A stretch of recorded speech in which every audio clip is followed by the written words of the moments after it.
from the Mayor in formal letters on the 14th and the 26th of November, but also many times chasing up the Mayor's office for information and briefings provided by TfL and Crossrail to the Mayor in July. And in light of the public comments we've had made in the last few days by Sir Terry Morgan, Chairman of Crossrail, we're proposing that we resolve to require the attendance of the Mayor of London in his capacity as Chair of TfL and the Commissioner of TfL, as well as inviting Sir Terry Morgan to a future meeting of the committee and to summons the specific documents that we have been requesting. So I can just read out, just so members are clear. Our first formal letter to the Mayor was on the 3rd of October. We chased it on the 25th of October, the 26th of October, 29th of October, 6th of November. We had a reply with no information from the Mayor on the 7th of November. We did a second formal letter to the Mayor on the 14th of November, a third formal letter to the Mayor on the 26th of November, and we've chased this on the 30th of November and the 4th of December. So I think it's reasonable for us to summons those documents now, as we've been waiting for this information for some time.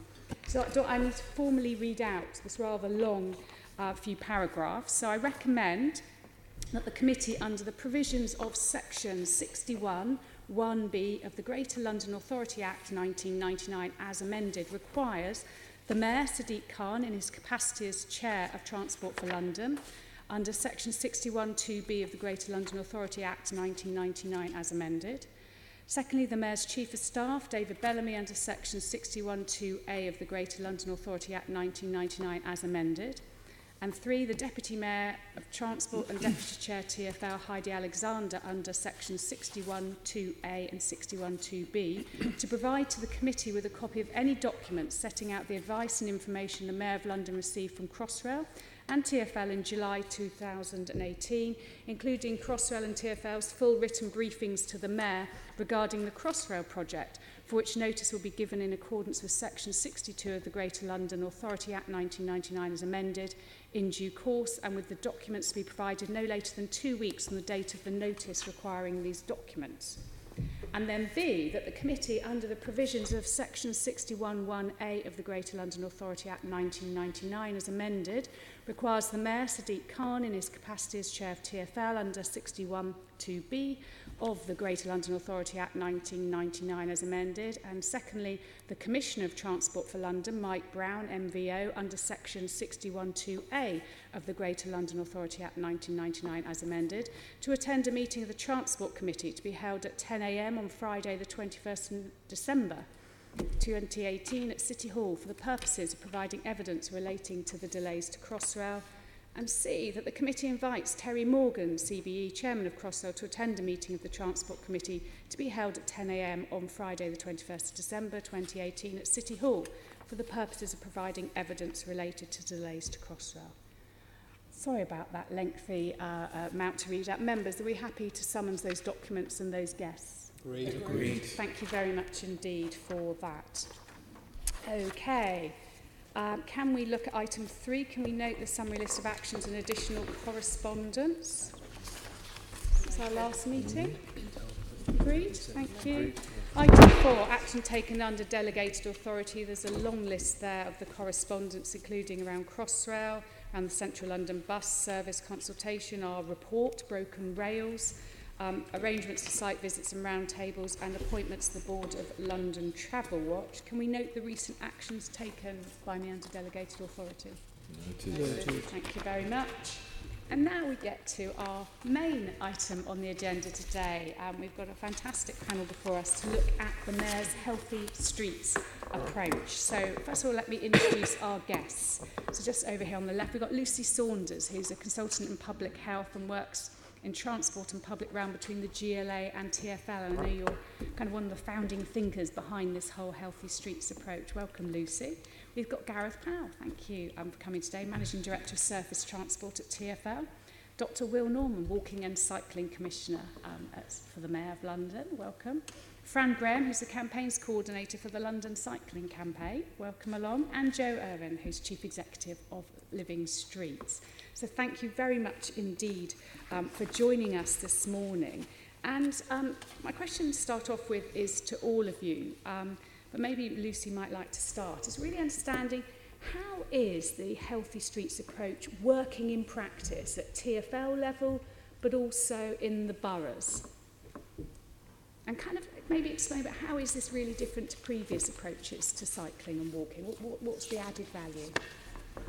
So the Healthy Streets approach is about looking at decision making that happens around how our streets are used in our transport system, and looking at those decisions from the perspective of what is going to deliver the best for Londoners in terms of their health and well-being.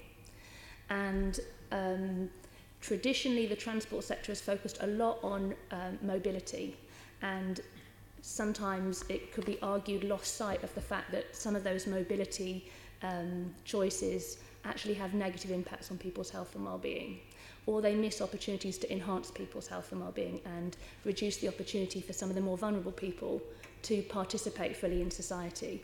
So the Healthy Streets approach says, let's look at our decisions and make sure that we're not doing things that actually might make it harder for some people to live well in our city.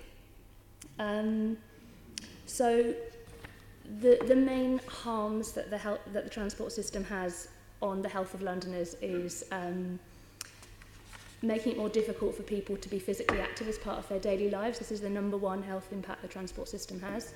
Then, of course, there's air quality, noise, road traffic injuries. And the final one of what we call the big five is severance, which is when it's difficult for people to get from where they are to where they need to get to.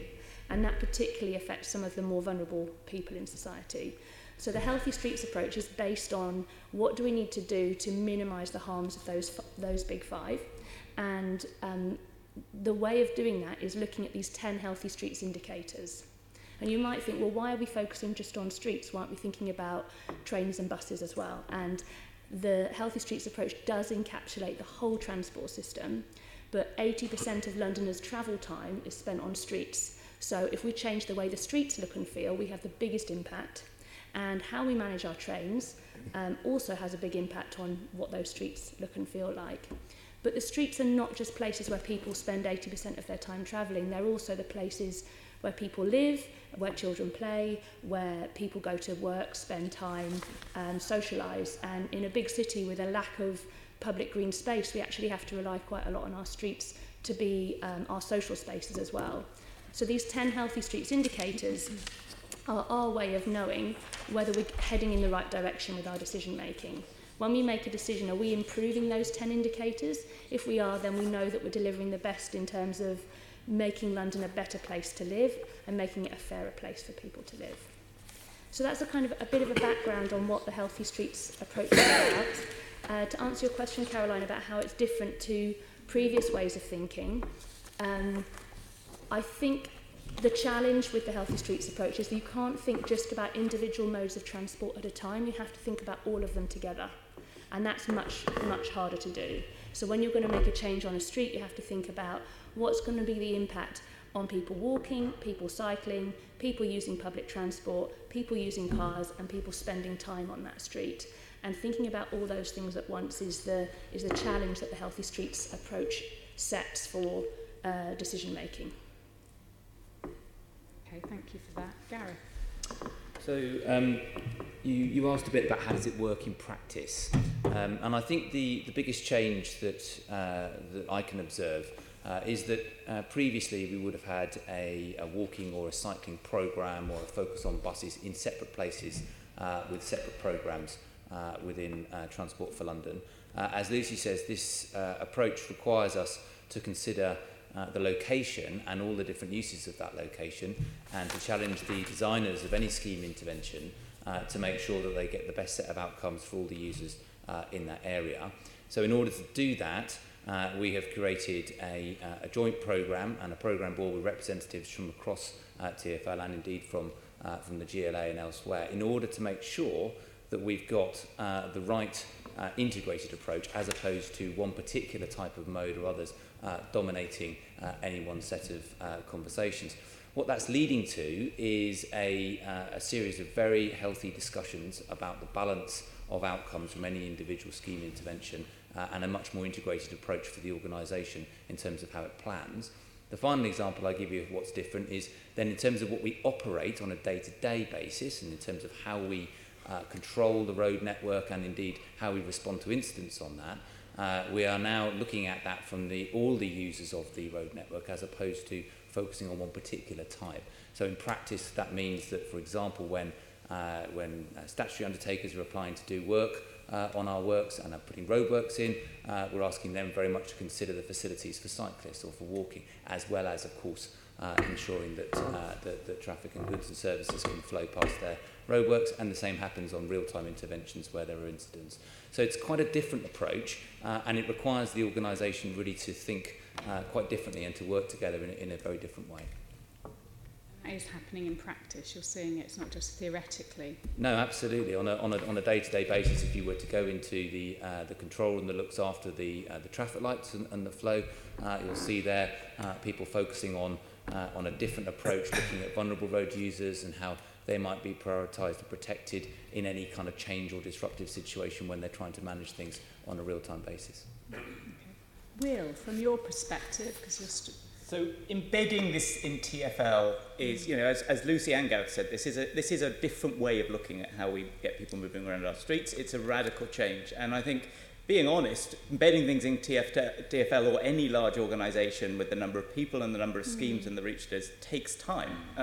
And it isn't just a matter of saying, okay, we've got a healthy streets checker, let's do that on the schemes. It's about embedding it in the policies so that it comes from the very top down, from commissioners, from Gareth's level, from the mayor downwards. So this year we've obviously had the mayor's transport strategy, which the healthy streets piece sits right at the very heart. And I think there isn't a transport strategy I've seen elsewhere in the world that really puts public health right in the centre of that.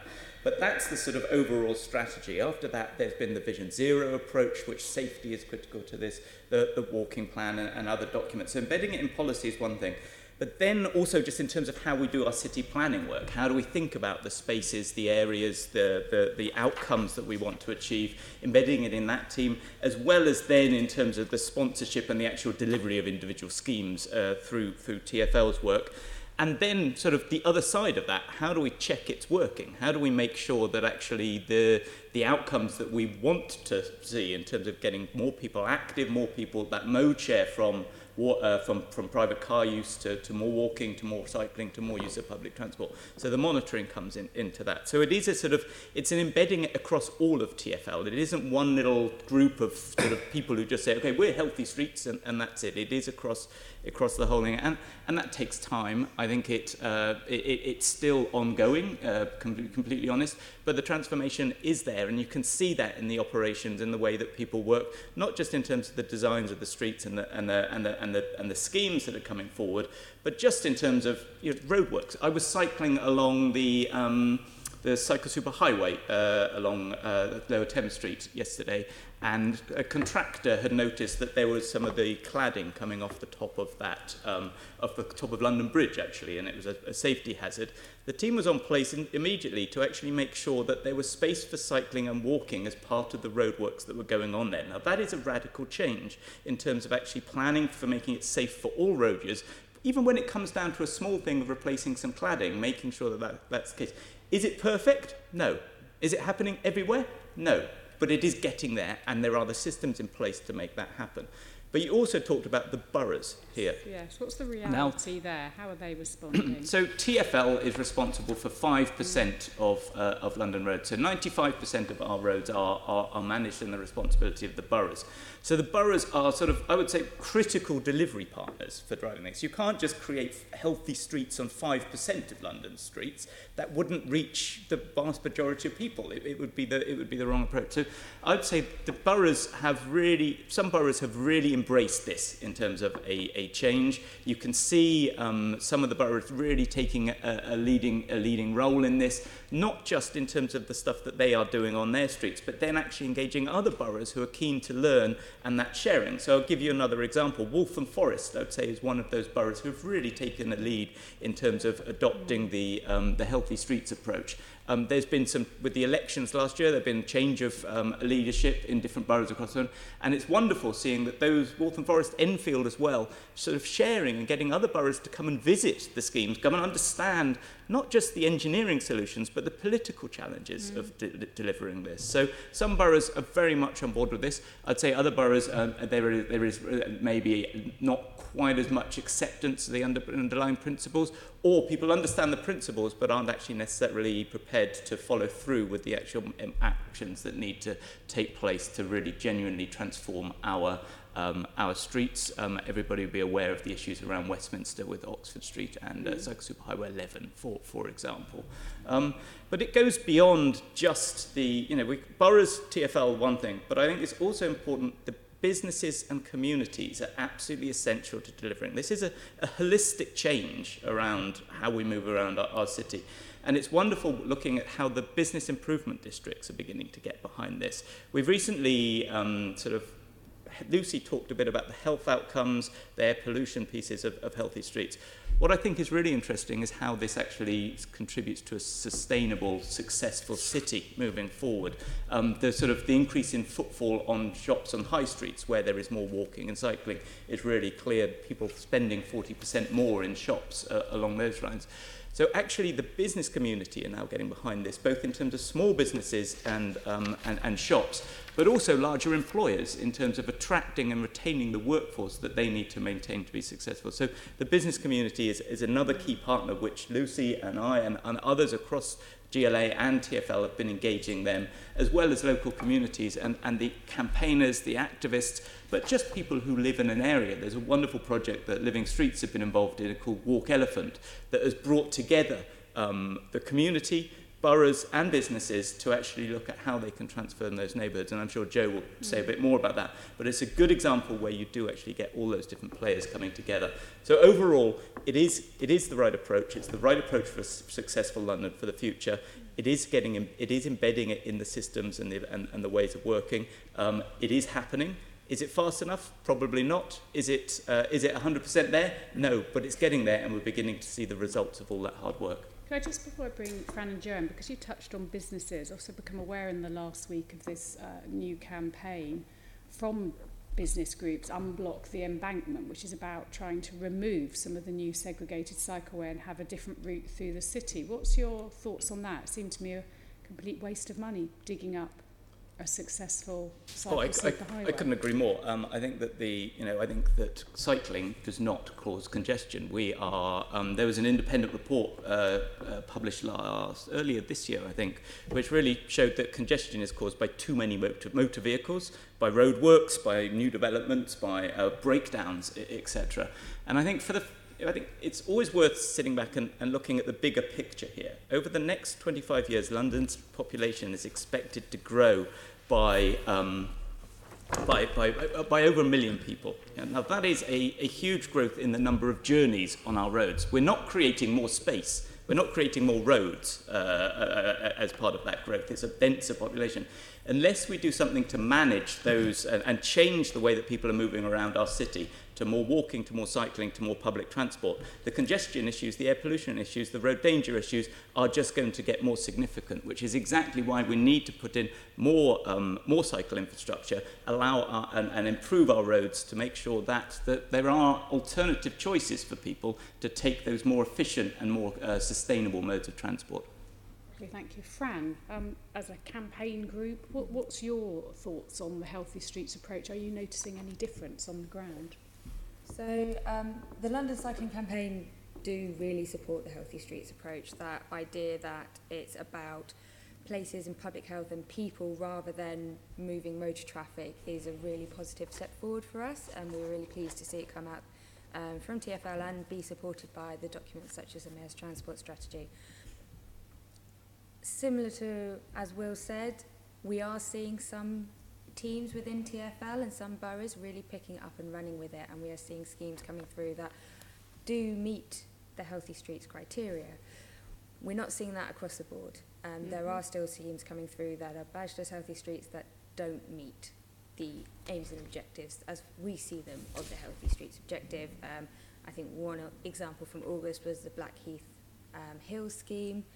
that came forward. It was a bus priority scheme. It didn't really do very much for walking or cycling. So you had a tension there between the different forms of sustainable transport, and that wasn't really brought forward with the scheme. But we are seeing that building, we are seeing that growing. It's just not moving as fast as we would like. And it's not moving in all boroughs as fast as we would like. Okay. Yeah. Thank you. Joe, from a walking perspective. Yeah, from a walking perspective, I think it's a really important step forward to take on the Healthy Streets approach, and we were big fans of this when Lucy Saunders was a bit of a voice in the wilderness, years ago, and it's because it is holistic. I think that's the main thing. So it's taking all. So it's not just a walking thing, but often walking was the thing that fell off the end when people were considering other modes, one by one. So that's a really important thing. And also because it's holistic in not just looking at traffic movements and time. So it's looking at all of the impacts, which include, as Will said, actually economic impacts. Things like if you've got public space, places that are good to walk and cycle in, that will be good for local shops and retail and make it a more vibrant place. And perhaps something that's not been mentioned, if you walk with people, you socialise. It's kind of one of the key factors that makes it easy to socialise and actually brings communities together. So that's an important part of it. So absolutely fully behind the concept. Is it going fast enough? Is it being implemented everywhere? No. So starting from, I think we'll acknowledge this, there's still a bit of a culture gap even within TfL. And that's not surprising. And I remember a few years ago in the early days of talking about Oxford Street, talking to a senior person in TfL about the bus routes and how many bus routes were going through Oxford Street, many of them empty buses. And typically they were just looked at those routes one by one. So they were only assessed one by one, not as a whole. And what was said back to me was, well, you've got to understand that these bus routes, many of them date back to the 1920s. And I thought, yeah, that's the problem. So now, actually, a holistic approach has been taken to the West End, which is really good. But I think that kind of illustrates the culture shift that needs to happen, and that still needs to go on. Then moving out of that to on the ground. So things are happening. Consultations are starting to have Healthy Streets as part of it, but it's not happening uniformly. And we can perhaps go into where it's happening well and where it's not happening so well. And I guess where the people who are always going to be saying we want more, better, sooner in all of this, because it's a good thing. So we want more, better, sooner, and anything we can do to help, we want to do.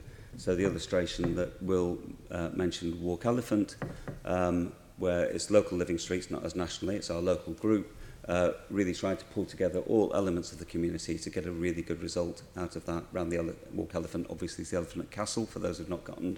And I think, again, not perfect in everybody's view, not everybody agrees on everything, but you're going to get a much better outcome if you involve people like that and you make Healthy Streets part of the discussion than if you don't.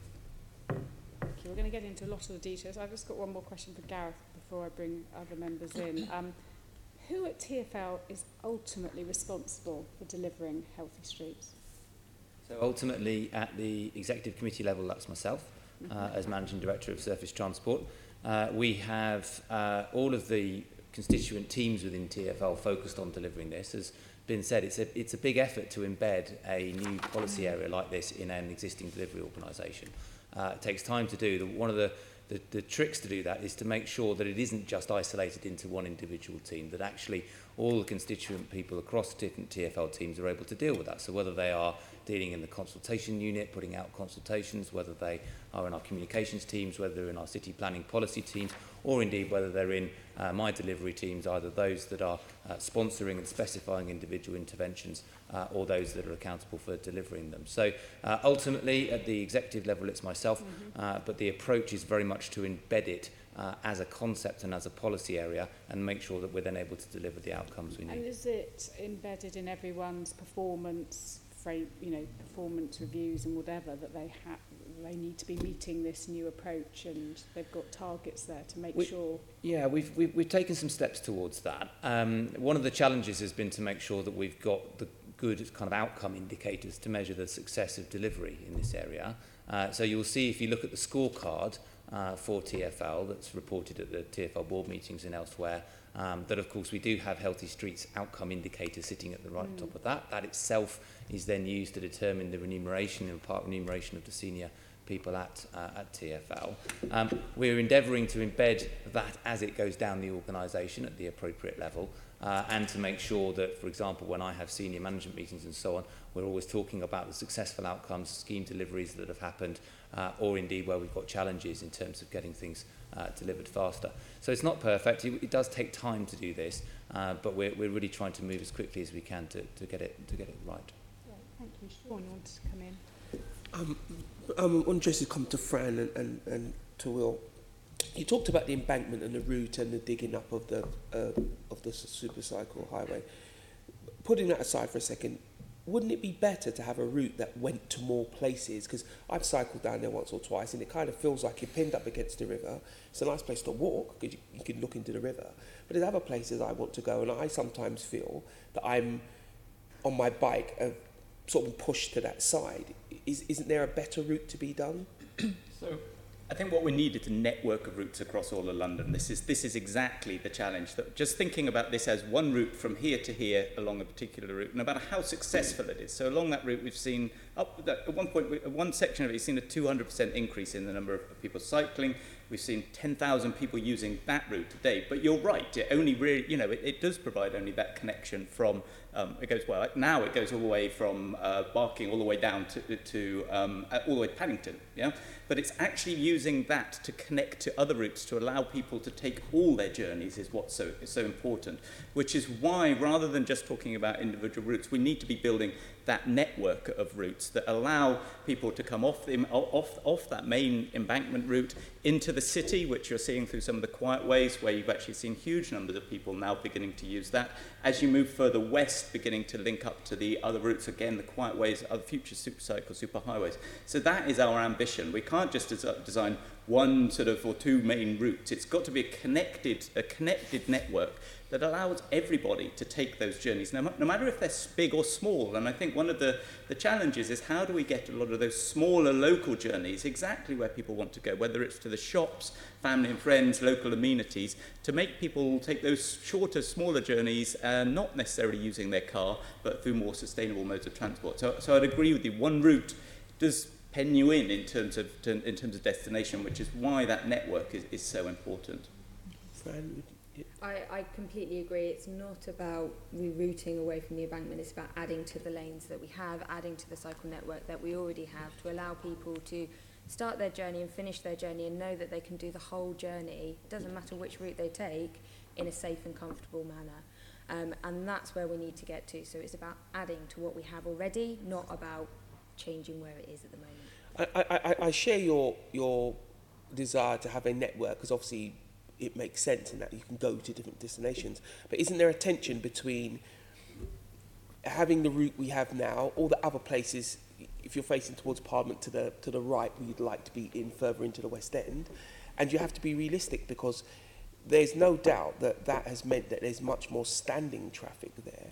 So when you cycle past, you're breathing in whichever diesel lorry happens to be next to you, and you lose all of that goings on inside. I can't see a situation where you're going to do all the routes that you could have had further west and north, as it were, and that as well, because you'll have just made so much standing traffic, you will defeat the object of it all. So surely there's something to be said about having a slightly more circuitous route all the way through, but it would have many more useful stop-offs on it. And that's why people are beginning to say, this one route pushed against the river, do we need to look at rerouting that?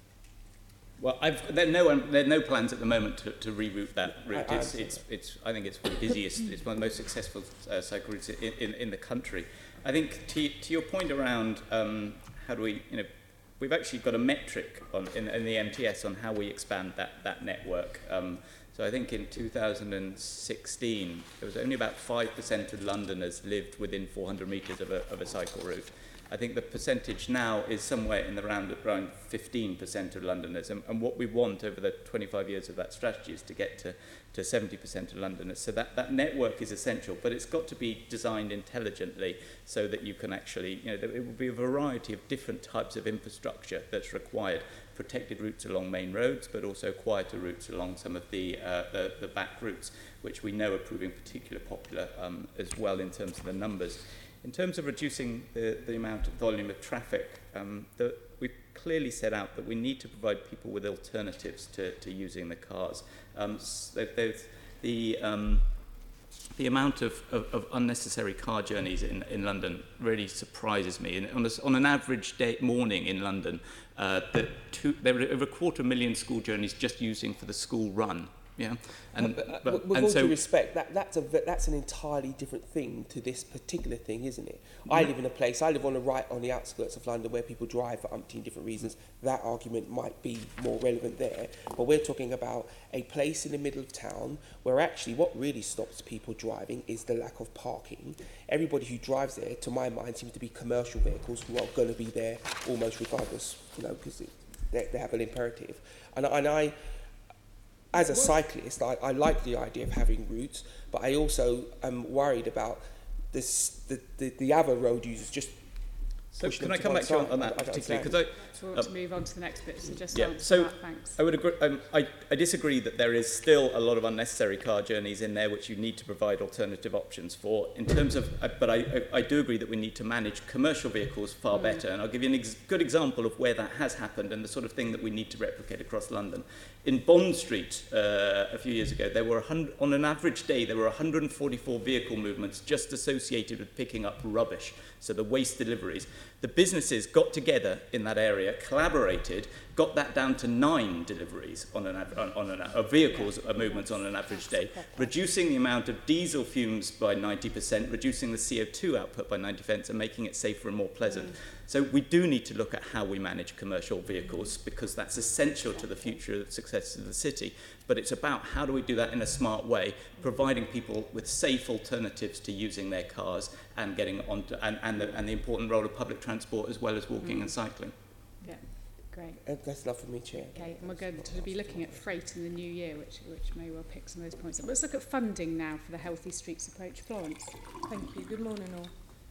So we know that 2.2 billion has been dedicated to this in Emerge Transport Strategy, and that's a sizable amount, which is good. What I wanted to touch on is how that funding will be allocated across London and different areas. And you've also both touched on, Will and Gareth, this morning about the public health approach. So to Lucy, Gareth and Will, how are TfL going to ensure that the public health experts actually inform some of that 2.2 billion investment in healthy streets? Shall I start on the public health bit? So at the moment, I'm seconded to Transport for London as a public health expert to support the organisation in setting up new systems that mean you don't necessarily need to have a public health specialist in the room for every decision, because the kinds of tools that are being used in decision making are based on public health principles. So an example of this, which we may well talk a little bit more about later, is the Healthy Streets Check for Designers. So this is a tool that if you showed it to a public health professional, they'd say that's a health impact assessment. But to an engineer, it's a check on their design to make sure their design is compliant with our policy. So it essentially helps the engineer who's designed a new layout for a street to see whether they've made it a healthier environment. So that's part of my job, is to support. That's just one process, but there are lots of different decision-making processes in TfL where you can support staff to ask themselves the right kinds of questions at the right times. That means that that public health input is embedded into decision-making. So, yeah, I mean, the challenge, as always, is, and Will mentioned this earlier, Transport for London is an organisation that's been built up from teams that have been focused on individual modal delivery. And the challenge that we have is to both reframe some of the outcomes that we're trying to do along the balanced approach of healthy streets, but also to equip people with the right tools, and Lucy's mentioned one of them, which allows them to be able to understand the impact of what they're doing in ways that they themselves might not have been trained to do. So if you're a transport planner or you're an engineer, you're trained to deal with the circumstance of either the engineering or the safety or the movement function. You're not trained to be a public health expert. So it's great that we've got Lucy with us in order to be able to try and translate the health-related policy tools into tools that transport planners and engineers can actually understand as part of their training. And it's in that way that I'm confident we will make quicker progress than if we set up some separate department to be able to try and sort of scrutinise each area. It is going to take a bit of time to get that level of understanding up. It's not something that that people get, immediately in the way they do things. But I do think that we're trying to reinforce through things like scorecard measures, and the check for designers is one of those, to make sure that these things are done. And as they are done, we learn as we go along about how to make them even more effective for people when they do their work. Anything you want to try? I think these guys covered it very much in terms of how it's embedded. Just in terms of, you mentioned a bit about the funding and the distribution of the funding. The 2.2 billion that is allocated in the business plan for the Healthy Streets includes the work that TfL does on its road network and the strategic work that TfL does, but it also includes the money that is given to the boroughs. And I come back to the point that the boroughs are such essential delivery partners for making sure that these changes happen. So that isn't just the money that is spent by TfL, it's the money that goes out to the boroughs, both through the LIPS funding, but also through individual schemes like the Mini Hollands, the Livable Neighbourhoods, the borough cycling programmes, that is all contributing to this change that we need to see across the whole of London. Was there anything you wanted to add from that public health? Because I think earlier this year, Public Health England and the Royal College of GPs, general practitioners, mentioned that the amount of adults that are inactive and actually how much benefit you can get from brisk walking, as opposed to everyone being focused on those step counters, which my sister lives by. Yeah, well, it's sometimes said, and if you read the publications from NICE, and I draw it from that, but they didn't say it in this way, that actually physical activity is the best antidote to the health crisis that we're facing, because of the contribution it can make to avoiding the really long-term illnesses and conditions that are threatening to bankrupt the health service as we grow older. So physical activity is very cheap to do and has really positive outcomes. So I think that's acknowledged in the work that Healthy Streets, the Healthy Streets approach and the publication. It's actually acknowledged in the walking action plan, the Mayor's walking action plan, and there are figures in there for the contribution. So it's a hugely important element of this, and perhaps what I'd like to see is more involvement from Public Health England and their local representatives in all of this, because I think the savings to the health service and to society, which aren't going back to TfL, need to be recognised as well, and perhaps there should be some contribution in health towards this as well because of the benefits it has. So it's not just, so that's just the physical activity, that's leaving aside any benefits from improved air quality and all the other things we talked about, but just people moving. And it doesn't have to be that brisk, but you just have to do it regularly. If you do regularly each week, what they're saying is 150 hours. So if you're doing that in a week, then you're going to be much healthier.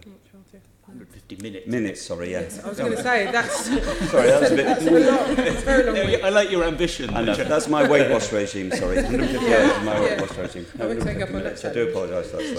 Just delving into that budget a bit more. So we know that there's a Healthy Streets portfolio board set up at TfL, and I'm assuming that comes under your area of responsibilities, Gareth.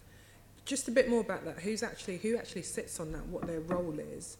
And are there any minutes that we, as a Transport Committee, can see, just in terms of tracking some of the actions and the decisions being discussed there?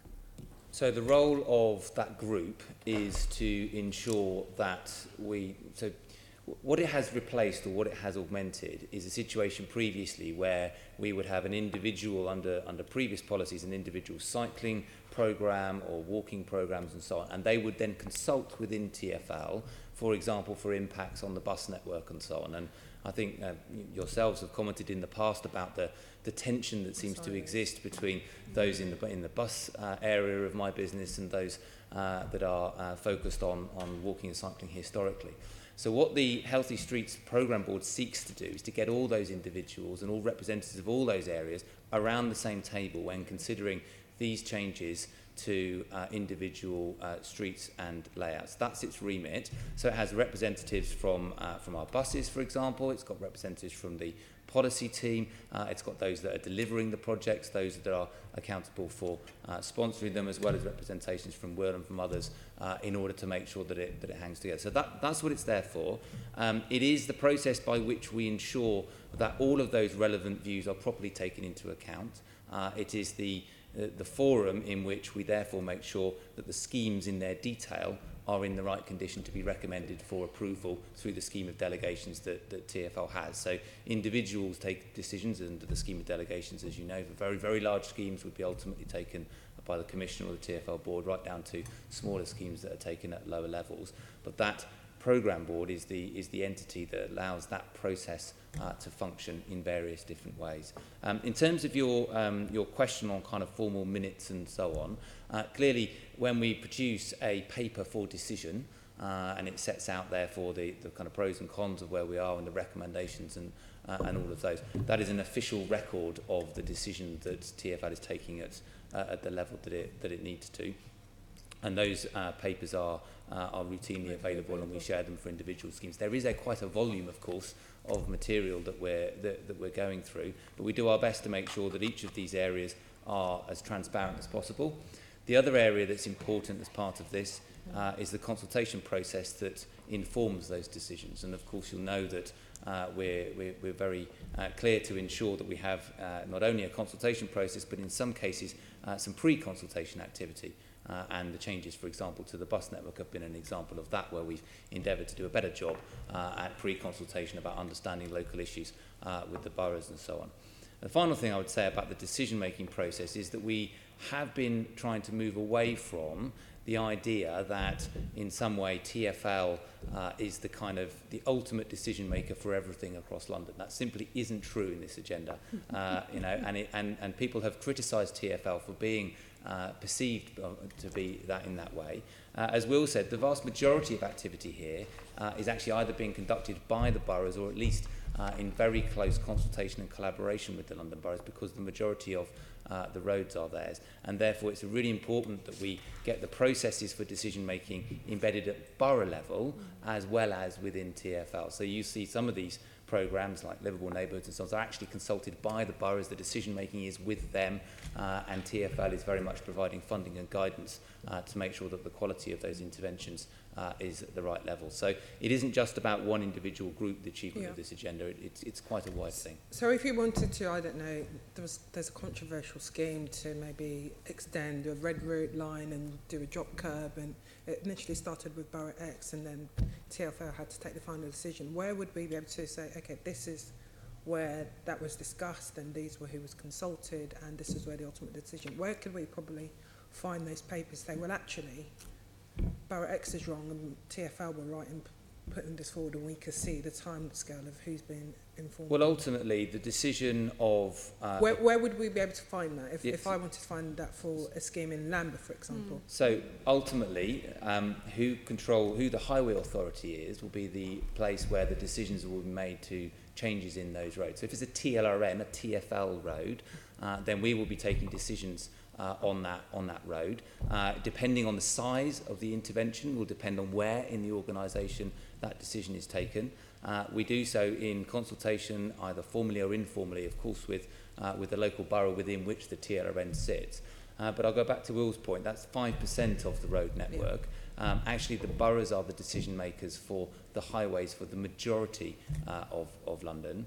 And what we are doing is working with them very closely on the impacts of not only major schemes that are on their roads increasingly, as well as on our roads, where it's a kind of end-to-end cycling route, for example, or indeed led by them, individual place-related interventions, which again will be led by them and decided by them. So if it's a TfL road, then absolutely we can point you to any one individual area, depending on the size of it and where it sits, where and how we've taken those decisions, if you give us a specific example. Okay, great. Just again, going back to the budget, the overall budget, and you touched a bit about this, Will. How can you give me a bit more information on how that's broken down within the different modals? So looking at walking, cycling, and public transport investment. So we don't. There isn't a within the Healthy Streets Portfolio Board. It isn't broken down into this is explicitly cycling, this is explicitly walking, because the whole approach is about how do we actually connect these two things holistically. But there are the sort of there are the significant cycle routes. So that I think over the 2.2 billion, that's about 567 million pounds of that. In terms of those schemes, sort of network schemes, which would be some of the borough programmes, some of the work that happens across the TLRN, across the board, that comes to about 780 million. In terms of some of the bigger strategic schemes, which Oxford Street would have been one, the Canary Wharf, Rotherhithe Canary Wharf Bridge, for example, that is approximately, hang on, I'll just consult my notes, sorry, I don't know this off the top of my head, about 116 million pounds over the period. And then there are the transformational schemes such as Old Street that started recently. You've got about 300 million in there. And then there is money for road technology, which is absolutely essential to keeping the movement of people and the movement of vehicles across the network, which has some funding as well. There is also an air quality portfolio as well, which is the air quality and environment, which I think is about 340 million in that line. But I can, it's available, that budget. But you can see how it begins to break down. The key thing is that we don't break it down in terms of mode, because what we really want to do is sort of, for every, just because something is labelled a cycling scheme, for example, the Quiet Ways, it brings enormous benefits for walking, and increasingly so as we've got this approach. So with the Quiet Ways we've rolled out, we've improved 83 different crossings of major roads at junctions for people walking. Now, do you say that's cycling? Do you say that's walking? No, it's just our Healthy Streets portfolio, which is why you don't get the modal breakdown in terms of those budgets. But there is tracking in terms of saying, okay, for this financial year, we spent X on cycling, because I think, again, I see some of the criticism on Twitter around, is there enough focused on things like cycling to improve some of this? So we do. So you're able to track how much you are spending. We do analysis of that budget according to different things. So we have that would include the cycling routes, the different proportion of different sort of other schemes which we can allocate to cycling. So there is a analysis done on those fundings, particularly around cycling, because it is such a live issue and it's such an important piece for London, and it's something we're regularly asked about. So that breakdown is not part of the budget, but it is part of an analysis that we can do to supply yourselves and the members of the public with information on what we're doing. And just on that breakdown, obviously there are differences in terms of how we approach Healthy Streets when you're looking at central, inner and outer London, as my colleague Sean has alluded to. Again, is there a percentage share, a weight in terms of what you're spending within the respective areas across London? We have that we've got a breakdown of what we're spending in terms of that across boroughs, which we can then allude to, but I don't actually have that information in terms of the zones, in terms of inner, outer and central at the moment. Fran, Joe, do you think maybe there should be a bit more emphasis on that, and do you feel that there are areas of London which aren't getting enough Healthy Streets and benefit and funding? So we are appreciative of the approach where you're saying that a cycling project, being more open and being more proud of the fact that a lot of cycling schemes that have already gone in London have had huge benefits for walking. The Mini Hollands, for instance, have had huge benefits for walking in the areas they've been in. So that assumption that just because we're spending money on a cycling project doesn't mean it doesn't have wider benefits is quite good for us in terms of helping us explain the benefits to the wider society for why we need more cycling. In terms of the boroughs and the funding that they get, I think Chris Baldwin's recently, obviously with the B-Lines approach in Manchester, he's just had a bit of criticism from North Manchester saying, why aren't we getting the same amount of money as South Manchester for our cycling B-Lines? And the response was, your projects aren't ambitious enough. We're not going to fund stuff that isn't good enough. And I think that's the place that we need to get to, in terms of it's not just a case of it's allocated fairly across the boroughs, because that results in money being spent on things that aren't going to significantly improve the situation for people walking and cycling. Yeah. What needs to happen is we move to a situation where the money's being spent where the ambition is and where their will to deliver transformational schemes for walking and cycling is. And hopefully that means that everyone will raise their ambition and want that money and put in more ambition schemes. I'd agree with that. So I wouldn't expect it to be absolutely spread out evenly everywhere, and that probably, you know, however large the sum is, it's limited, and so you need to prioritise. So the only thing I'd add about the ambition is that also there are going to be differences in the potential. So the potential change you can make. And I work with Chris Baldwin in Manchester as well, and I think the thing they're looking at there is we're actually testing out a tool which was developed in London, a walkability tool, and so there is already a propensity to cycle tool that's snappily entitled, but it's trying to work out, if you made changes, where would be the biggest benefit, and therefore that would be a place you'd invest your money. So it won't be evenly everywhere. It'll be in the place you can make the biggest difference. And we're working with Manchester to do the same for walking. Some of the schemes will benefit. The walking schemes will benefit cycling. The cycling schemes will benefit walking. Traffic speed reduction and traffic reduction will benefit both. It's perhaps challenge TfL that I think in Manchester they probably are looking to be able to calculate a bit better, a bit more clearly, even in a scheme that has many benefits, what the division of those benefits are. So maybe as time goes on, we might get better at that. Yeah, great, thank you. Lovely, thank you. Sean, you wanted to quickly come in? You make the valid point that you can only fund the ambitious schemes. So what work is TfL, or indeed your office doing to encourage parts of London that are less ambitious? So we have, I'll give you an example. We do exactly... That's the later section, number 6. So we'll sorry. come to that I can come back to that. And so then one last other comment.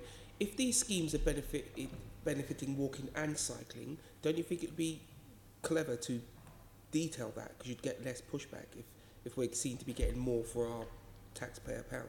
So I think that's certainly something that we have been doing over the last year, is increasingly talking about this in terms of not just the benefits of getting people to move through an area on bikes, to actually delivering benefits for people who live in that area and spend time in that area, in terms of people walking, in terms of the urban realm and making them more pleasant places. I think that is something that sits at the heart of the Healthy Streets message, that this isn't about a single mode of transport. This is about making London pleasant place for people to walk, to cycle, and spend time. So it's not just about the modes of transport, it's transforming the streets for people to be. You said that you don't break them down. So how would I know as a Londoner if you don't make the point that this cycle scheme has X amount of benefit for walkers? We do that. It's difficult to put a value on it. So for every cycle scheme, everything that was traditionally labelled a cycle scheme also talks about the number of pedestrian crossings, for example, the amount of stuff that is, the changes that are going on in that area for the urban realm. It's very difficult to then say, well, actually that change is specifically beneficial to someone on a bike, and that one's specifically relevant for someone walking. It's on to the impact later as well. So, okay, let's look at specifically focused on walking. Joanne. I think some of my wider questions have been answered in your earlier response, but perhaps I can start with Jo. Do you think the change in the Healthy Streets approach with regards to walking is ambitious enough? So I think it's framed in the right way. So the ambition, so in its approach, I think it is actually, and that's something that we've been pressing for a long time, and to see walking and cycling and other modes taking it holistically like that, and to look at the wider benefits, not just the time saving, is a really good thing. So that's in the concept of it. So in terms of how it's playing out, as I said to you, it's earlier. Some of it we're not there yet. We'll find out, but we're starting. We already can see there's patchy responses from boroughs. In some places, it's working better than others. And in terms of the ultimate ambition, you can see that the walking action plan does have an ambition for increasing the amount of walking in London. It's a long time away, but we need to be doing a bit more of that and actually meet the mayor's ambitions for, or somebody's ambitions for reducing traffic at the same time to make room for public transport, walking and cycling. So I'm not going to criticise it for its ambition. I'm really here to say I'd like to see a good thing done sooner, better, and more, and more. Okay, and are TfL engaging with you on a regular basis? Yeah, we have good engagement with TfL, I would say. Good. Can I then ask, perhaps Will or Gareth, how is this Healthy Streets approach ensuring that improvements are made to encourage all Londoners to walk? And perhaps you can highlight that by giving me just a couple of examples where that's played out already. So just to walk or to walk and cycle in terms of walk? I'm to walk. Yeah. Focused on walking. So I think just in terms of those ambitions, so Yeah. for decades, walking's been undervalued in London, and low enterprise, when no one focuses on it, the proportion of journeys doesn't change. So we've set out that plan to change that and get an additional 1 million people walking every day by 2024, which is a shift in sort of 24% of journeys to 26% of journeys. Now that sounds a small change, but it hasn't changed for 30 odd years, and so it's the sort of kick-starting that shift and change. We talked earlier about the problems of inactivity in London, and I think one of the most alarming figures is around the inactivity of kids. Yeah, so we have 80% of our children in London are inactive, according to WHO guidelines. And if kids are inactive at an early age, they're more likely to they stay inactive. So active kids continue to be active, all the evidence shows. Inactive kids are more likely to continue to be inactive. So that's a ticking time bomb from our public health perspective and the future health of our city. So that's why we have an explicit focus on how we're going to get more kids walking, particularly for the school journeys. Yeah.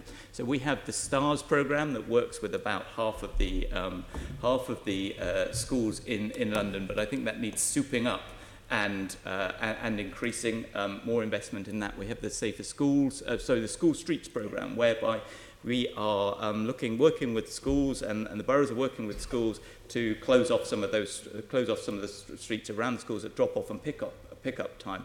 That's improving the air quality in the schools, but what we're also seeing is it increases the amount of activity and the amount of walking specifically from those local neighbourhoods. So I was in a school in Southwark the other day where the kids themselves had taken their school, they had timed how long it takes. They did a 10-minute walk and then along all the different streets, and then drew their own map, of what the 10-minute zone was and the 15-minute zone was. Then they put that map right at the very front of the school, which was all funding provided through the TfL programme. That coupled with the Safer Schools, the school streets piece, which closed that off to traffic, was changing the way people were looking at how they actually made that movement to school. Now, the critical thing about schools is that it applies to everybody. It's not dependent on class. It's not dependent on ethnic background or socioeconomics. Everybody's in schools, which is why changing that behaviour is so important. A second example, which is something that's about to change. Last night, I spent the evening at the London Cycle Grants, which has been, not traditionally, it is a programme that does what it says on the tin. It provides grants to local organisations to get people of all ages, all backgrounds, all abilities to cycle. Yeah. Next year, that will be rolled out in terms of the fund will increase. It will be walking and cycling in terms of that. So there will be specific funding to be proactive among certain communities where we know levels of inactivity are much lower. The benefits that Lucy talked about are not being received by everybody. It's not enough just to the adage that build it and they will come doesn't go far enough. Build it and some people come, But you need to be more proactive to engage everybody so that everybody has those benefits, whether they are old, whether they are young, depending on where they live within the city. So I think we have to be more proactive in driving that shift to walking, and that's why we've got some of those projects coming up. Okay. Yes, Gareth. Perhaps I can give you a different example, which is that, as you'll know, although TfL is responsible for a very small proportion of roads, we have responsibility for all the traffic lights across London. And we've always had a programme of reviewing the cycle time of those traffic lights, based predominantly in the past on the vehicle movement flows that we see around the network.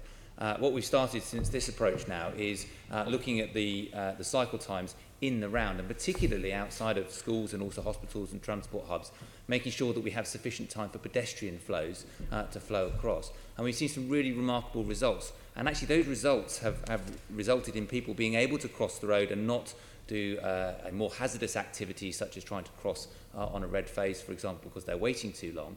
But also what we haven't seen is when it's done in a batch of signals, we haven't seen significant delays to vehicle traffic either. And so, this is another example of trying to embed in the very clever teams we have doing this activity, giving them multiple objectives.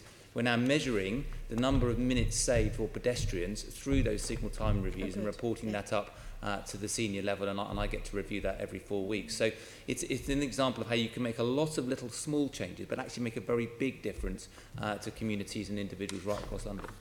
Good, because I've had a few historic cases where people have said the green time is not long enough, and especially if you have mobility issues, trying to dash across is very difficult. But Will, can I just come back to you? Because I think what you were talking about was your new grant scheme that you're launching for community groups to bid for, which sounds really exciting.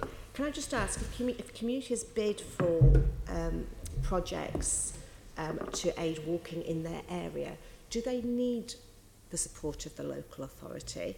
Or is it your intention that this is like people power, this is a people which power will thing. force local authorities that perhaps are not engaging? I think the more the local authorities are engaged, then often the more successful there are. But this is not funding that goes through boroughs. This goes directly to community groups, and they're small grants. They're grants of £10,000.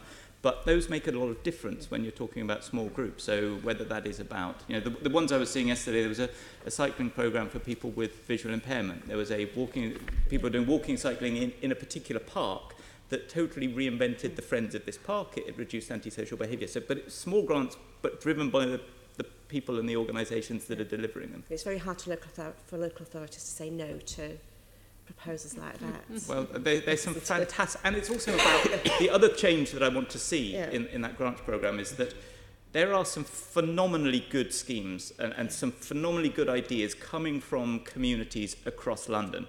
But what happens in Redbridge, or what happens in, where there was one in Hounslow, those same issues are facing communities elsewhere. So one of the challenges I've laid down on this grants programme is not just thinking about more grants and widening its breadth, but also how do we innovate in that? How can we actually replicate some of those ideas? How can we tell those stories to inspire other communities who might be facing the same challenges to learn from that what's worked, what hasn't worked, and then for actually seeing how that could actually scale and replicate across London. And I'm quite excited to see your online evidence hub when it's up and running. But we know from the action plan that you're going to publish a strategic walking analysis. Yeah.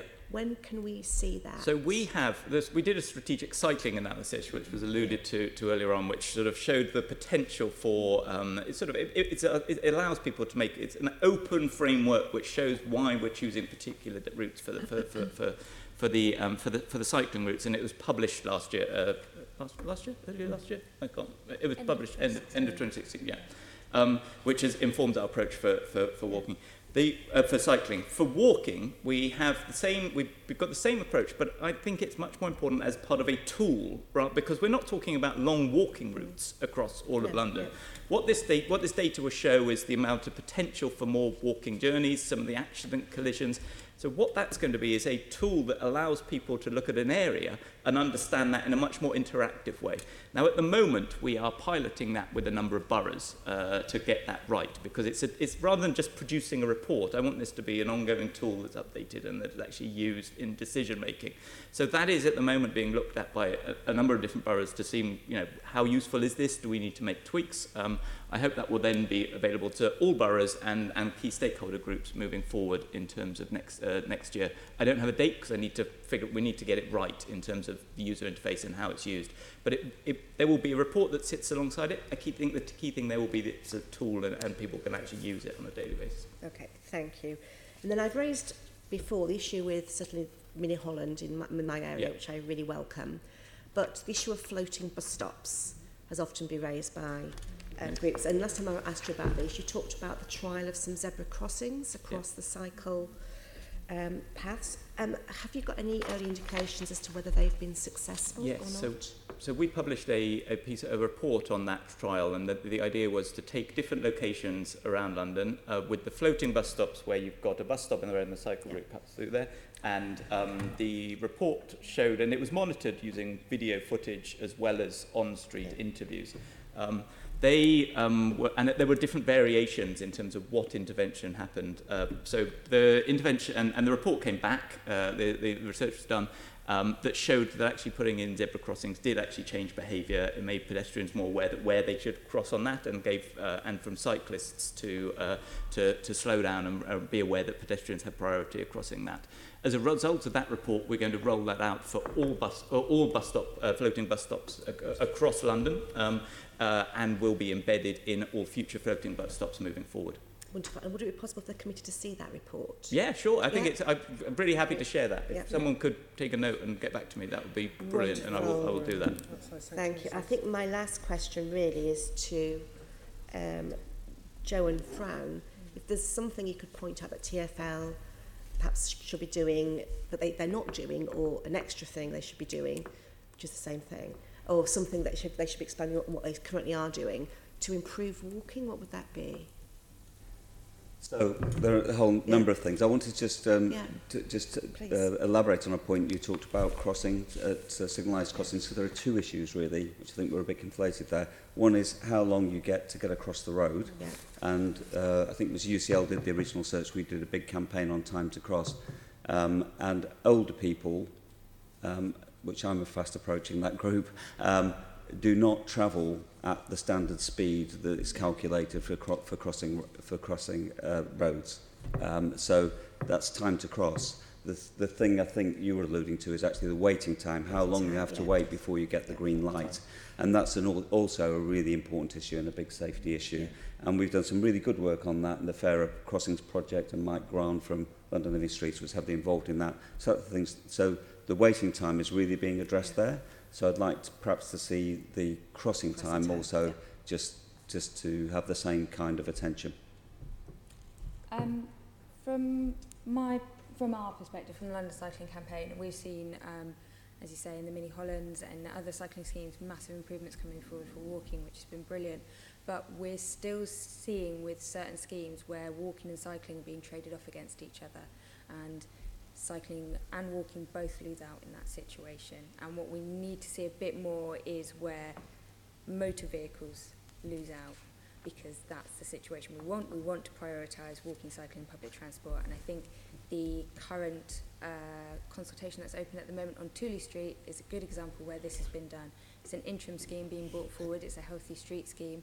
It's making a section of Tooley Street bus and cycle only, and it's massively it's improved the crossings just outside London Bridge Station. So we've got massive wins there for walking, cycling and public transport, and the vehicles are going to have to go somewhere else. And I think that's the situation we want to see a lot more of, and not the situation where walking and cycling are having to fight over a small amount of space, and motor vehicles aren't being asked to move any space at all.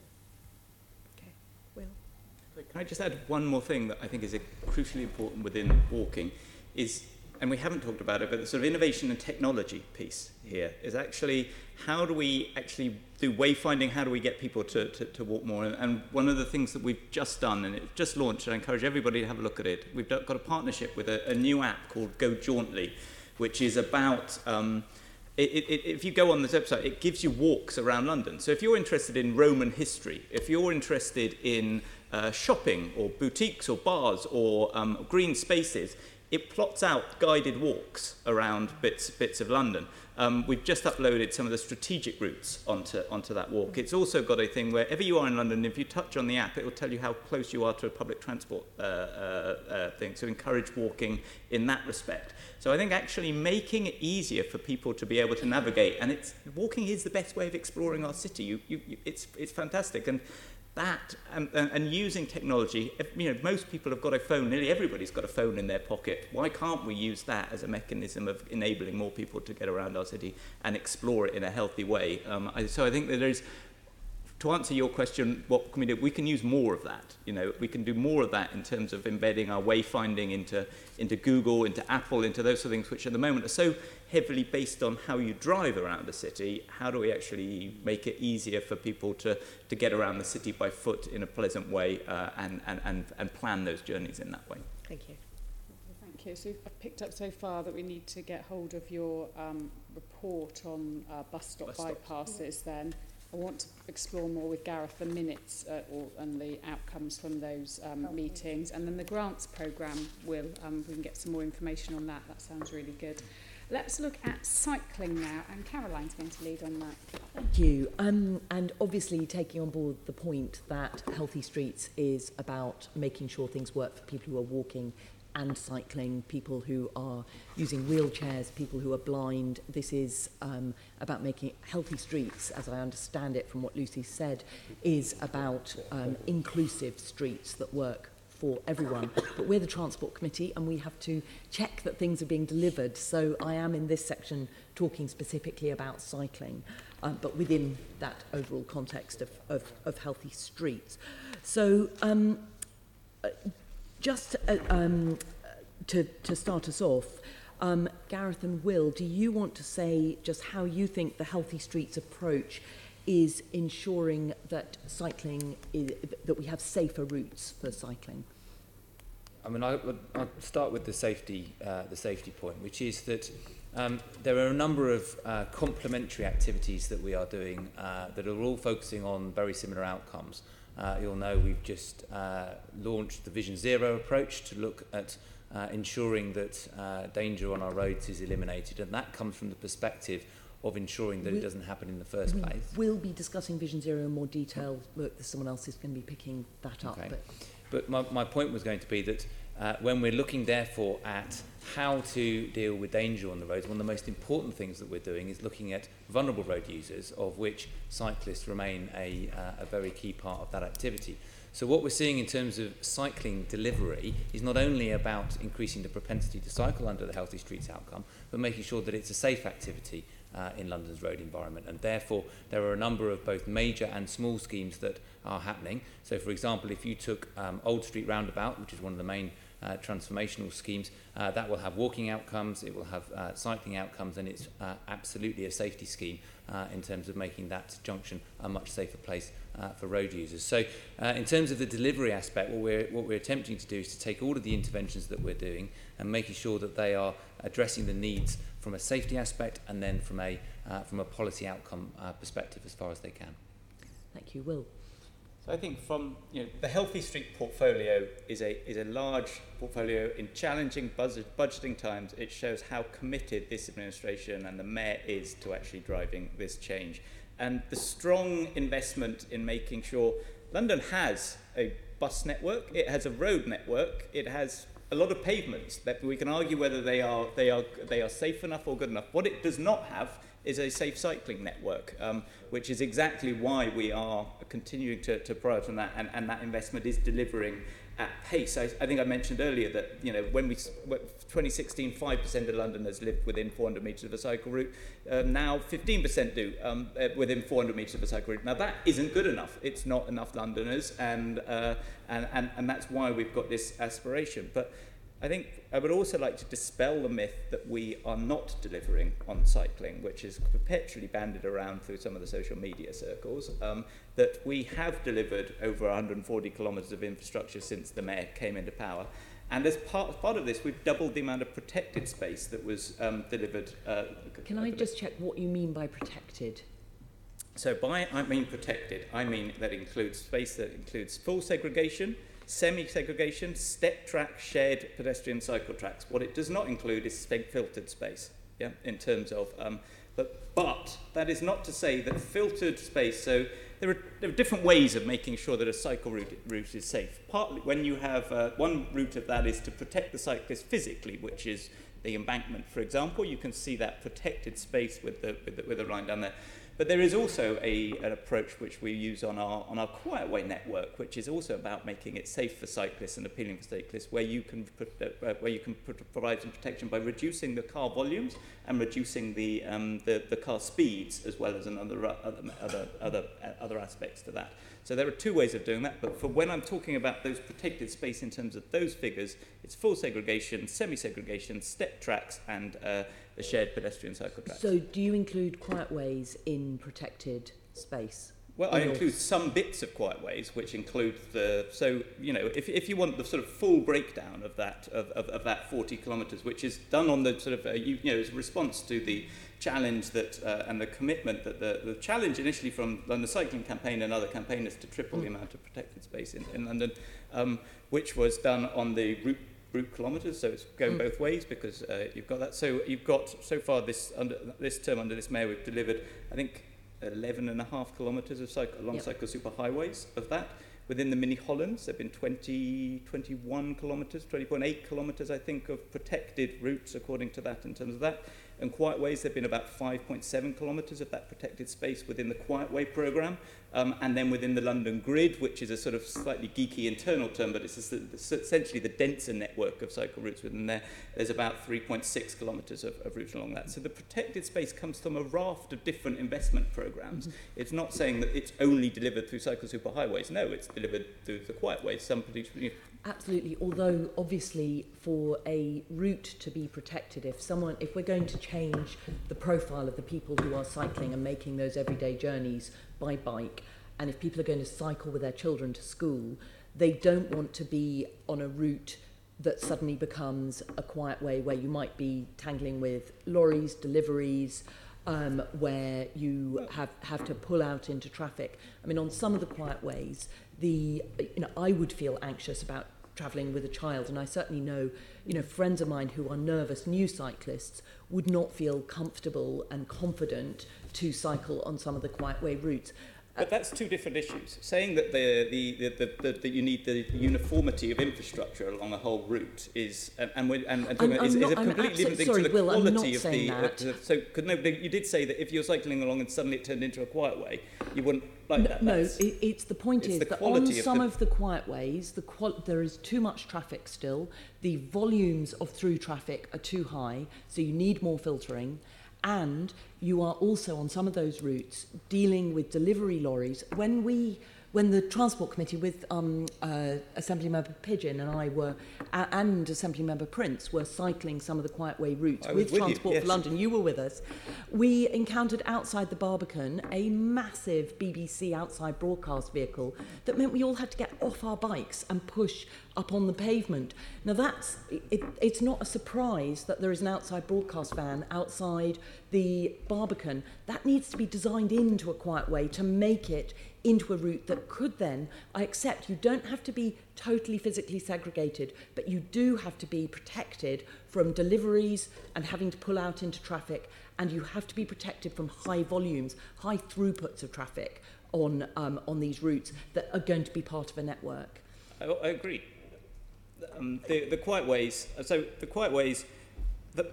take a step back on the quiet way programme. So you've got, I can't remember, since over the last since we've delivered about 100 kilometres of quiet way routes, the monitoring data is showing that they're very, people like them. They're getting a lot of people using them. On quiet way 1, you've seen 56% increase. On Quiet Way 2, which we opened last year, we've seen 24,000 people using it in the first week. There has been that increase in numbers, and impressive numbers which show success. However, are all the Quiet Way routes good enough? Absolutely not. And one of the problems has been that there were no fixed criteria brought in under the previous administration in terms of how the Quiet Ways are actually delivered. So we are doing that. I wrote to all, let me finish. Yep. I wrote to all boroughs earlier on in the spring talking about the quality of the criteria, and started to an earlier point that was raised saying that when things don't meet a good enough standard, that we won't fund those routes, and we will continue to do that. We now have criteria that will be published within the Cycling Action Plan in the next month, which shows the degree of separation that is required in terms of the amount of total volume in terms of the traffic volume, so that if it exceeds a certain volume of traffic, then you should provide protected space in terms of what we talked about before. There's also about the speed of that traffic, which is absolutely critical. Not the speed limit, so just slapping a signpost up is not good enough. It's actually the average speed along those routes. It's also about the amount of width in that space that's appropriate for the local context. It's also about the number of the interaction between heavy goods vehicles and cycling in terms of the number of vehicles in that space, but also in terms of curbside activity. So there's an awful lot of loading, or there are different access in there. So we need the Quiet Way programme is actually essential. We're seeing more mode shift away from other modes of transport to cycling along the Quiet Ways than any other form of infrastructure that we deliver. It is proving more popular, and it's diversifying the number of people who are cycling in terms of the gender and the age of people cycling on those things. However, we need to go further to actually make sure that happens across the way, which is why we've got we need these criteria. In my view, the Quiet Ways play an essential role in delivering this network across London, but they will only do that if they are good enough, which is why we have the criteria coming out, which will be about improving that. And obviously the Quiet Ways are delivered through boroughs. So therefore we will have to have conversations with the boroughs around funding in terms of making sure that what is being delivered actually meets the quality that we know will change people's behaviour. So the criteria that you're going to publish with the cycling action plan, is that the cycling delivery plan? And that's before Christmas, is it? That it'll be published? The plan should be published before Christmas. Excellent. And those criteria, which will deal with these fails, what people might call critical fails on Quiet Ways, those will the funding to boroughs be contingent on them meeting those points that you've got in the cycling action plan? If the quality is not good enough for the routes that are being delivered, then we will not fund them. Okay, thank you. More detail. Okay, and then in which case let's move on to the timelines in place. Now, you've touched on the Mayor with his pledge during the election campaign to triple the amount of protected infrastructure. Now, that's obviously a useful way of measuring delivery, and I absolutely take your points about, if you can deliver good quality Quiet Ways, that's a real help in terms of expanding the networks of cycling provision. But we've seen, I've just had an answer to a Mayor's question about livable neighbourhood funding, which is effectively mini Holland type funding. And all the funding is sort of pushed into future years rather than happening now and next year. And I just wonder if you can just say a bit about actual delivery over this year, next year, what you're hoping to be able to, for us all to be able to look at as done. So, as with some of the schemes in Mini Holland, the livable neighbourhoods, as I said, are borough schemes, and it comes back to delivering on this quality point that you just talked about in terms of making sure that they are delivering in terms of the quality that is there. And if that isn't the case, then I don't think we should be funding schemes that are substandard. So there is always that tension of how much do you get delivered and making sure that the quality is there. But in terms of the future, the pipeline, we both have Cycle Superhighway 4 and Cycle Superhighway 9, which are due to start construction next year. The outer sections of Cycle Superhighway 10, which is going out towards Acton, will start, and I hope consultation for those intersections will happen. There'll be continued investment in those Quiet Ways, and we're seeing continued growth as we speak in terms of those Quiet Ways. We have the new future cycle routes that are being discussed. So those are those are the 6 routes, aren't they? So are we going to get those published in December as well? Because we were told they were going to be published by the end of this year. So in terms of the timescales, there will be timescales for the future routes in terms of the action in terms of that the delivery action plan. I think the key thing that we need to change is that, as I was saying earlier, that delivery is so important in the boroughs, because we're talking about reaching all Londoners and improving this for all Londoners. And the sort of just delivering on the TLRN is not possible. It won't reach everybody. So, for example, both those schemes in terms of CS4 and CS9, for example, are largely on borough roads. Yep. Yes, and working in partnership with boroughs and working in partnership with everybody. We're coming on to someone else who's going to be picking up Okay. on the boroughs a bit later. Yes. So, okay, we can talk about that later on the next one. Okay.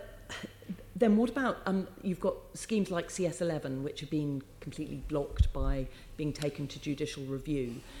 Do you think that if TfL had been able to get across the message that this is a scheme that is about improving air quality, improving connectivity for people who are walking, as well as delivering an A to B route for people who are cycling, do you think that if those benefits to the local neighbourhood and to those local networks of streets had been made clearer and with a wider understanding of how healthy streets is good for London, do you think that you might not have found yourselves in a judicial review situation with CS11? I don't know. The consultation for that side of things happened before my time. It happened before Healthy Streets. I think that, and certainly the communications that have happened ever since has certainly been emphasising that. The plans for Cycle Highway 11 through Regent's Park, for example, was one of the first things I looked at. And very quickly you could readily identify that there was good provision for cycling according to those plans, but not necessarily good enough for the pedestrian safety in those parks. And being completely selfishly, at the time my son played football in that park on a Saturday morning, and I had to cross some of those crossings on a regular basis. When you've got cars doing 50% of all car journeys breaking the speed limit, some 5:30 in the afternoon, someone being clocked at 78 miles an hour in a park, that is not good for cyclists or pedestrians. So, the hypothetical question of, if we'd done this before, do I think we would have would it have been built? I think that it would have been closer to being built, but there are significant challenges and there's significant opposition to that route from London Borough of Westminster, and I'm very disappointed that they did decide to take this to a legal avenue rather than continue to work with us. Thank you. And then just before I move to Fran and Joe, just finally, you touched on the traffic management during roadworks, and you gave a very good example. I see examples all the time of a real change in culture within TfL in terms of taking the temporary traffic management much more seriously. But it's patchy. It's not happening everywhere. Are you doing anything to spread that good practice? So you're absolutely right. One of the things that, one of the cultural changes we've been trying to put in is that where we do have, and to your earlier point on loading and so on, where we do have infrastructure that is there for the benefit of cyclists, for example, and particularly where it's safety-related infrastructure, we need to ensure that the maintenance of that is given the priority that it deserves when all the other things that happen on the road have to happen. So roadworks, interventions, putting scaffolding up, replacing cladding, all the examples that have been given previously. There are two principal avenues through which we've been trying to make that happen. The first is to talk to all of the contractors who themselves are responsible for putting out the temporary traffic management around their own works. And what we've been working with them to do is to make sure they understand not only the importance of protecting vulnerable road users, walking and cycling particularly, in that, but also they have the right guidance and the right standards in mind as to how to set those out. So that's principle number one. And the same contractors operate for the boroughs as they do for TfL, so we've got very good access to the actual kind of grassroots of delivery. The second is that when there are, on the TLRN, when there are permits required to do the work, we take into consideration what the provision for vulnerable road users will be during their plan for how to conduct those roads, and then we enforce upon it. So we send people out if we get issues, we look through the CCTV and so on to make sure that those are that what has been agreed is maintained in real time. So that has been one of the things that our control centre have been really focusing on, and it's quite different from the approach that we've had previously. Final example I give you, which isn't a roadworks example, which is there are things that challenge us all the time that are new in this area. So, for example, during the snow earlier on this year, in the winter just gone, making sure that the cycling provision is catered well for, where traditionally what happens is grit is put in and then, of course, the traffic grinds grit in, and that's what provides the facility. So, for example, making sure that we had the the right machinery available to keep some of the cycle superhighways clear that could fit down those tracks and so on. So there's been quite a lot of sort of evolution and learning that's going on here to make sure that when there is facilities, that they're maintained as best as they can be. Thank you. And is that... Oh, sorry, So Will. just to follow up exactly on Gareth mentioned the team that exists within TfL to look at roadworks and improve that, which is headed by Michael Barrett, something you might be familiar with, does a fantastic job.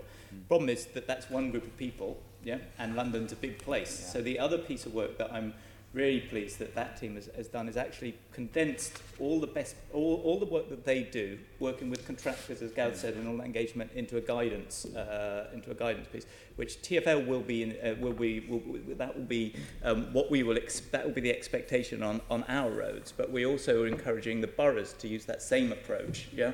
Now that is, I think. We've had a draft up online, which is drafty. It hasn't got glossy pictures, but the idea was let's get what we've got up now. If people have other ideas and feed into it, but that should be finalised in the coming months. But the thinking is out there and readily available to everybody. It needs to be finalised and embedded, but I think that will actually provide the best practice and a guidance to how people should be providing safer things for pedestrians and cyclists. That be part of your in your cycling action plan? Is that included in terms of boroughs getting funding for quiet ways, that they need to have that approach to temporary works? That is not. It's not dependent. We don't have that in terms of the funding piece at the moment, but that's something we look at. We need to get the programme out there. We need people to get familiar with it, and then we need to look at how we can best encourage people to take it up. Thank you. And then, sorry, Fran and Joe, do you think that there are things that TfL could be doing to, more of in order to get the highest quality cycling infrastructure in place? Yes. So we're seeing a lot of plans coming forward, which are very exciting, but we're still seeing quite a lot of delays between consultation and construction. So the reduction of those delays will mean that stuff moves quite fast, which is what we want to see. I mean, if we're talking about Cycle Superhighway and Cycle Superhighway 9 and 4, they were both consulted on a while ago now, and there's been about a year's delay between the consultation and we're not quite sure, when construction is going to start. We've not got official confirmation that all the boroughs are completely happy with the current proposals, and so they're a bit in limbo at the moment, but they will be quite essential if the Mayor wants to meet his targets on tripling the mileage of protected space in London. So there tends to be quite slow movement as stuff comes forward, and one of the things that we'd like to see to reduce that delay is much more heightened and deeper engagement ahead of consultation. So a lot more conversation started with communities much earlier, getting the key stakeholders involved. One of the positive things is we are seeing this happening from certain teams within TfL, and I think it's a really positive step forward that will bring benefits to reducing those timelines. But again, it's not across the board yet, and there's a lot to be learned, I think, still within TfL on how to do that deeper engagement, and then for that knowledge to be spread with the boroughs as well for their borough schemes. Just very quickly going back to an earlier point about the holistic nature of schemes coming forward, and what we are seeing a little bit is some schemes coming forward where they are making strides forward for walking and for public transport, but cycling's still getting left behind. I think Tooting Town Centre, which is out for consultation at the moment, is an example of this. It's a healthy street scheme that does really good things for walking, but it's also along Cycle Superhighway 7, which is paint on the road at the moment, and there's not really any any move within that scheme to go in and really raise the safety of cyclists who use Cycle Superhighway 7 through that project at the moment. So we want to see a little bit more of especially schemes that come through that are identified on the strategic cycling analysis being high priority for cyclists. If a scheme comes through that is on that list, is on that area, it really needs to do something for cycling, and we're still seeing schemes coming forward where cycling isn't part of that, it's losing out. Mm-hmm. Thank you. Do Will or Gareth want to comment on the specific thing of Tooting where... Well, I think Tooting Town Centre is part of a pedestrian. There was a number of these things where we got actually focused on pedestrians, and so I think there is always a balance within all these projects, and I always equate it to a graphic equalizer of if we want to raise all the bits of a graphic equalizer, if those things still exist, but those things where you move up the sound, and with some of them you want to elevate the pedestrians further, and others you want to increase cycling and the public transport. Now you want to bring them all up. Which one gets sort of prioritised depends on the scheme and the nature of those schemes. In healthy streets, do we always get it right? No. Yep. But there's certainly, there's some areas where we will focus on particular pedestrian priorities. There are others where we've certainly focused, we'll dial up the cycling in some of those areas. But aren't I right that if there's a healthy streets check on the scheme, that it can't leave out either walking or cycling in terms of a critical fail? Lucy, did you want to? That's right. Yeah. Okay. Let's move on. Let's look at road safety and traffic reduction. And Keith, you're looking at that, please. Thank you. Good morning. Good morning. I want to talk about Vision Zero, and really this is to Gareth, I would say. What new ways of working are needed to deliver Vision Zero? I mean, that's an excellent question. I start by saying that there has been a long and very concerted effort to improve road safety. The difference with Vision Zero is that it takes that approach but turns the approach of all the people that work in this area to be one of reducing danger. And reducing danger and making sure that incidents and collisions are avoided in the first place, getting to the root cause of what contributes to those, is a very, very important part of how we're going to get to Vision Zero. What that's going to require is it's going to require all of those who work in and around our road environment, in this particular case, to adopt a attitude of mind that goes and drives back to what would be reduce the likelihood of such a collision or an incident occurring in the first place. It's not simply restricted to highway design, it's not simply restricted to whoever happened to be driving a vehicle or a bus or an HGV. It's not simply restricted to the lighting environment, nor to the behaviour of the cyclist or the pedestrian. You have to take each of these areas and really go back to what would reduce the likelihood of such an incident happening in the first place. So as much as anything, it is an attitude of mind, and we've been working very hard on this principle through the bus operators with buses, as you know, to get the principle of embedding safety into everything that we do for the bus network. We started that because it's our operation. Vision Zero is really applying that type of thinking much more holistically to the whole area of reducing danger. Have we seen any real reduction?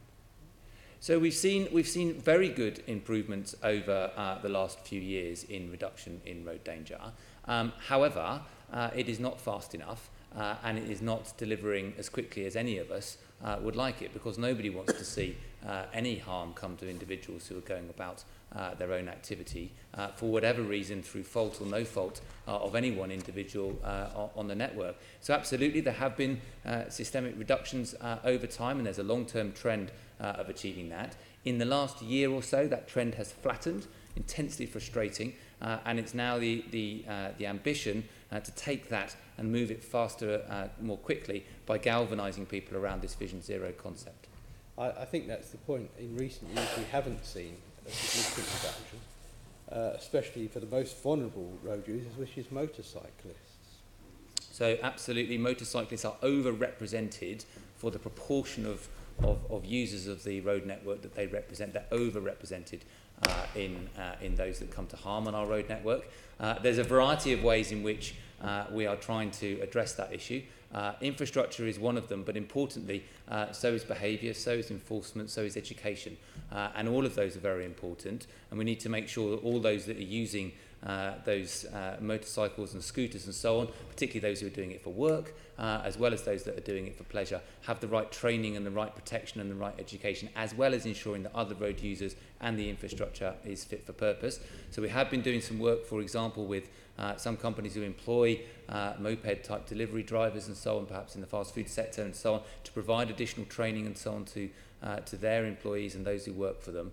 And it's things like that, together with further education and infrastructure, that will help address that. But you're absolutely right, we have seen a very stubbornly high level of danger for those users. There's a lot of evidence to suggest that if motorcyclists were allowed to use the bus lanes, I know they can on the TfL routes, that would help to reduce the number of casualties.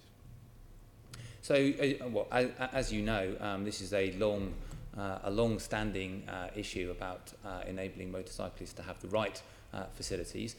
Clearly, where it's TfL roads, we can take one decision when we work with the boroughs, and where they are the highway authority controlling their bus lanes and so on. They have to make their decisions towards that. I don't say, though, that is a panacea for this activity, because of course bus lanes are, by their very nature, have buses moving slowly in them, stopping to pick up passengers, and in that circumstance a motorcyclist will have to pull out into ongoing traffic lanes should they wish to overtake that bus or wait behind them, and quite often they're not waiting behind the stationary bus, they're having to pull out. So there are, in all of these areas, there are pluses and minuses to any one policy intervention.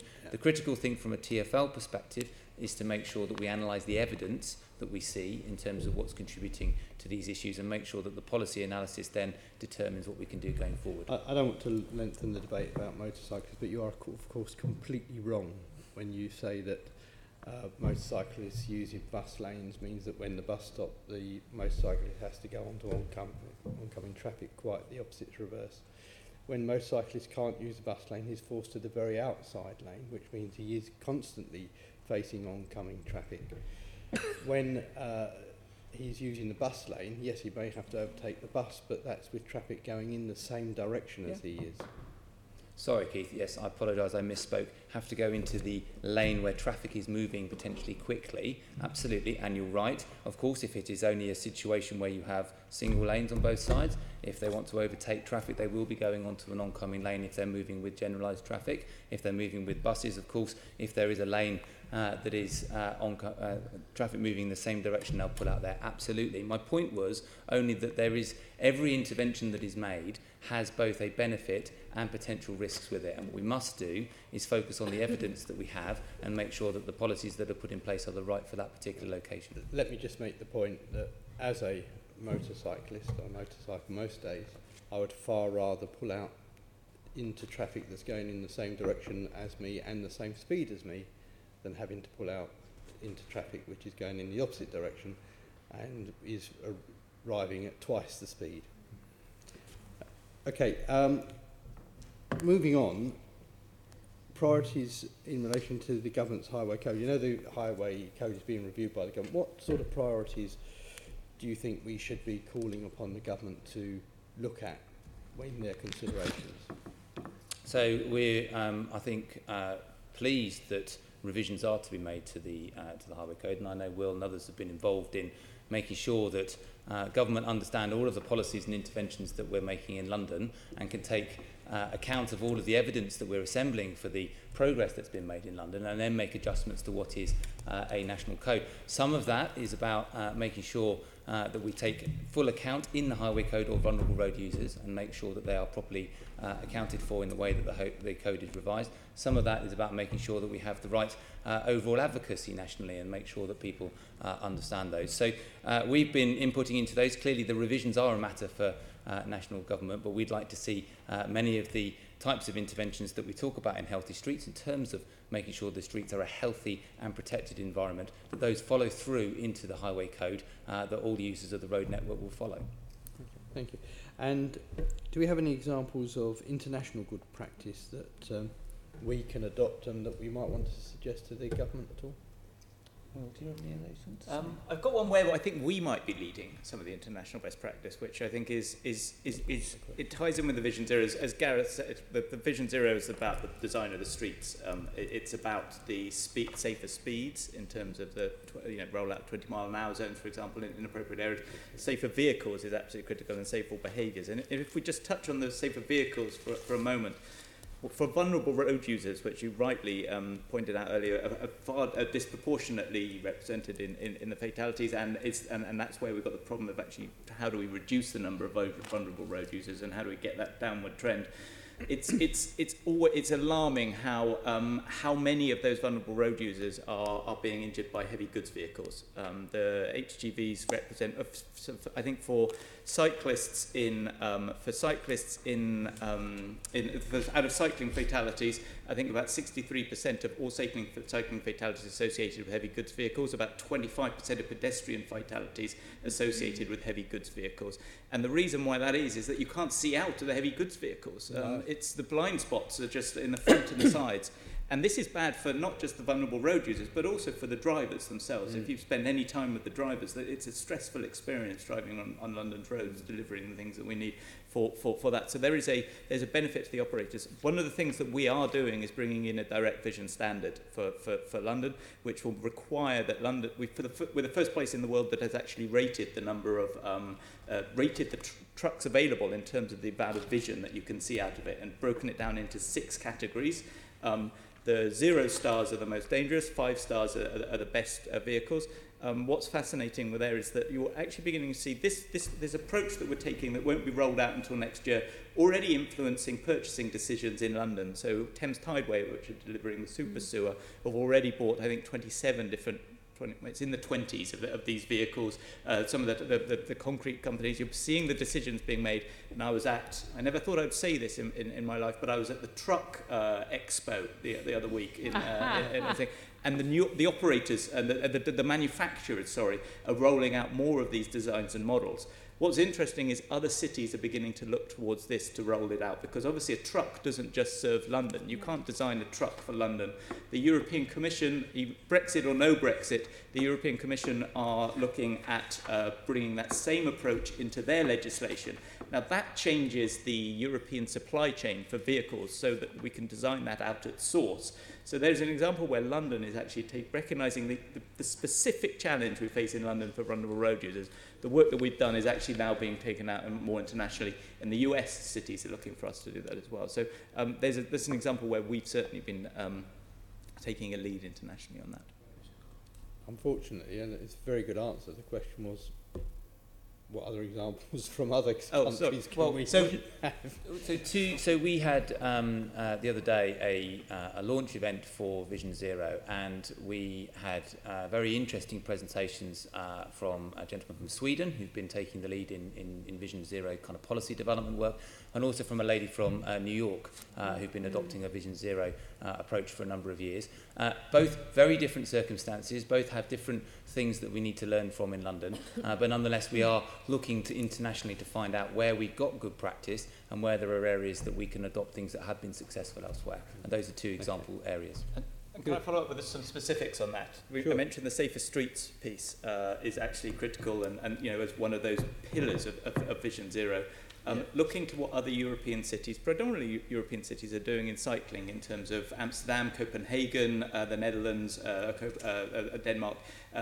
We're working very closely with them, learning from their best practice in terms of rolling that. Also, with our 20-mile-an-hour zones, we're also looking at what other countries are doing around there. There was a recent report published saying that 20-mile-an-hour zones weren't always as effective as they were. Certainly that was the way they should have been. It was spun in the press. When you dig down into that report, if you just put a sign up, then 20-mile-an-hour zones aren't necessarily as effective. I think about 47% of people do adhere to that speed limit, but there's obviously 53% who don't. But where you look at other examples around Europe and further afield where they're bringing that in, some of the changes to actually make the street look and feel different for motorists so that it's easier and more natural to reduce the speed limits in those spaces and adhere to those speed limits is very interesting. Similarly, there's some international best practice on speed limiting technologies that are being developed elsewhere across Europe, whereby you have a much more automated system and the car responds when you're beginning to exceed traffic technologies. I think it's something very interesting that's certainly being rolled out among all new London buses, but actually the international piece is actually looking at the best practice in terms of motor vehicles more broadly and cars specifically. So there is a lot of international trading off that's going on. Thank you. Come in, Keith. Sorry. Just very briefly on things, best practice from Europe that we can bring in. One thing that would be helpful to be asked for is for the Department of Transport to be a little bit more liberal with the traffic signs and regulations and general directions. So that covers signalling and how we manage the road signalling. What it means is, because it's quite a restrictive directive, transport planners don't have opportunities to trial things that have been used successfully in Europe that would be useful here, such as all green scrambles. Again, from Manchester, Brian Deegan is trying to get zebra crossings at side roads and having a big argument with the Department of Transport because that is not part of our regulation and we don't really allow trialling and innovation through that directive. So asking for a little bit of space to be innovative and use things and see if they work in London and in the UK would be incredibly helpful. British Cycling also have a campaign running at the moment called Turning the Corner. And that's around allowing traffic moving in the same direction to have a green at the same time. That includes pedestrians, cyclists and motor vehicles. And then if you're turning the corner, you give way. And what that does is that simplifies junctions and gives more space for signal changes and that kind of thing to make improvements for walking and cycling as well. And if I could just add, so your original question was about the highway code, which the government has opened, is open for suggestions on walking and cycling. So just a couple of things I've mentioned is a stronger priority for pedestrians who are walking along side roads with giveaway signs. So you're on the minor road and traffic's turning into you. At the moment, the highway code's quite ambivalent about what the degree of responsibility is there. So clearing that up would be good. And also allowing, as you say, as Manchester are talking about, the walking beelines, very many of them or along those sides of roads and they're just painting in a type of zebra crossing. Maybe we can't call it officially a zebra crossing because the DFT, but we think that'd be a very good thing because what we're talking about here is actually changing behaviour and safety itself is really important, but actually the thing that will change behaviour on a big scale is the feeling of safety, the confidence of people. Thank you. Right, I'm conscious of time, Chair, so I'm going to just ask, how do you identify junctions for the Safer Junctions programme? Perhaps Gareth, you could just answer that. Well, I mean, yeah, and I'll bring Will in. So the Safer Junctions programme is an evidence-led list of interventions tackling the most dangerous junctions that we have. And it is something that we strive to ensure that we deliver against all of those. But of course, because it is evidence and statistically led, we are continuing to look at all of the junctions where we have road danger and of course intervening in areas where we need to do so. Will, do you want to talk? Yeah, just in terms of the specific methodology for the Safer Junctions programme, the way that that's calculated at the moment is it takes the collision data that's been collected in that area over a 3-year period. So it's taken that 3-year period. The list we have at the moment is the data up until the end of March 2016 because of the delays in terms of collecting some of that data. And then looking at which of those are the most dangerous. And by defining the most dangerous, we're talking about 2 standard deviations above the mean. So those junctions which are the most, the extreme angle on that, which is how we got our list of 73 junctions. The Safer Junction programme, though, it should be noted, is just looking at roads that Transport for London is responsible for. It's on the TLRN roads. We provide the boroughs with the information around which junctions are the most dangerous in those areas. There is a challenge in this, is looking at if people aren't using a junction because they feel it's so dangerous, so you won't get many collisions from cyclists and pedestrians because of the risk associated with that. So there is some work going on at the moment. How do we factor in risk around this in terms of a new measurement of road danger that brings in the collisions, the casualties, the traffic volumes and the speed, as well as perceptions of safety is important. personally, I feel that where we have accidents happening, we have to tackle them. You know, where we know there are accidents happening, we have to make sure that those are priorities. But that's not to say other junctions shouldn't be looked at, because if they're too scary to go to, then we need to be looking at how do we make those interventions. So that's a sort of a bit of the methodology on that. Yeah, that's a good answer. I won't, but there are some examples of that in my area where people aren't getting killed because it's just too scary. Yes. Right, I'm going to leave it there, Chair, if that's right. Okay, that's fine. We might pick up a couple of other bits there and writing. Joanne, you want to come in? Yes, I'm going to give you an example, if I can, of that exact point. In my constituency, in Tottenham, with the changes to the gyratory, bringing it back into two-way working, we were left with a very dangerous stretch of Tottenham High Road near the junction with Phillip Lane and Monument Way, where to cross the road, people have to run in the midst of oncoming cars coming round a corner at speed. And Haringey citizens have been doing a really good community campaign to get a pedestrian crossing there, which I've been supporting over the last few years. Under the previous mayoralty, we were told that actually to put a crossing there would affect vehicle speeds further down the high road.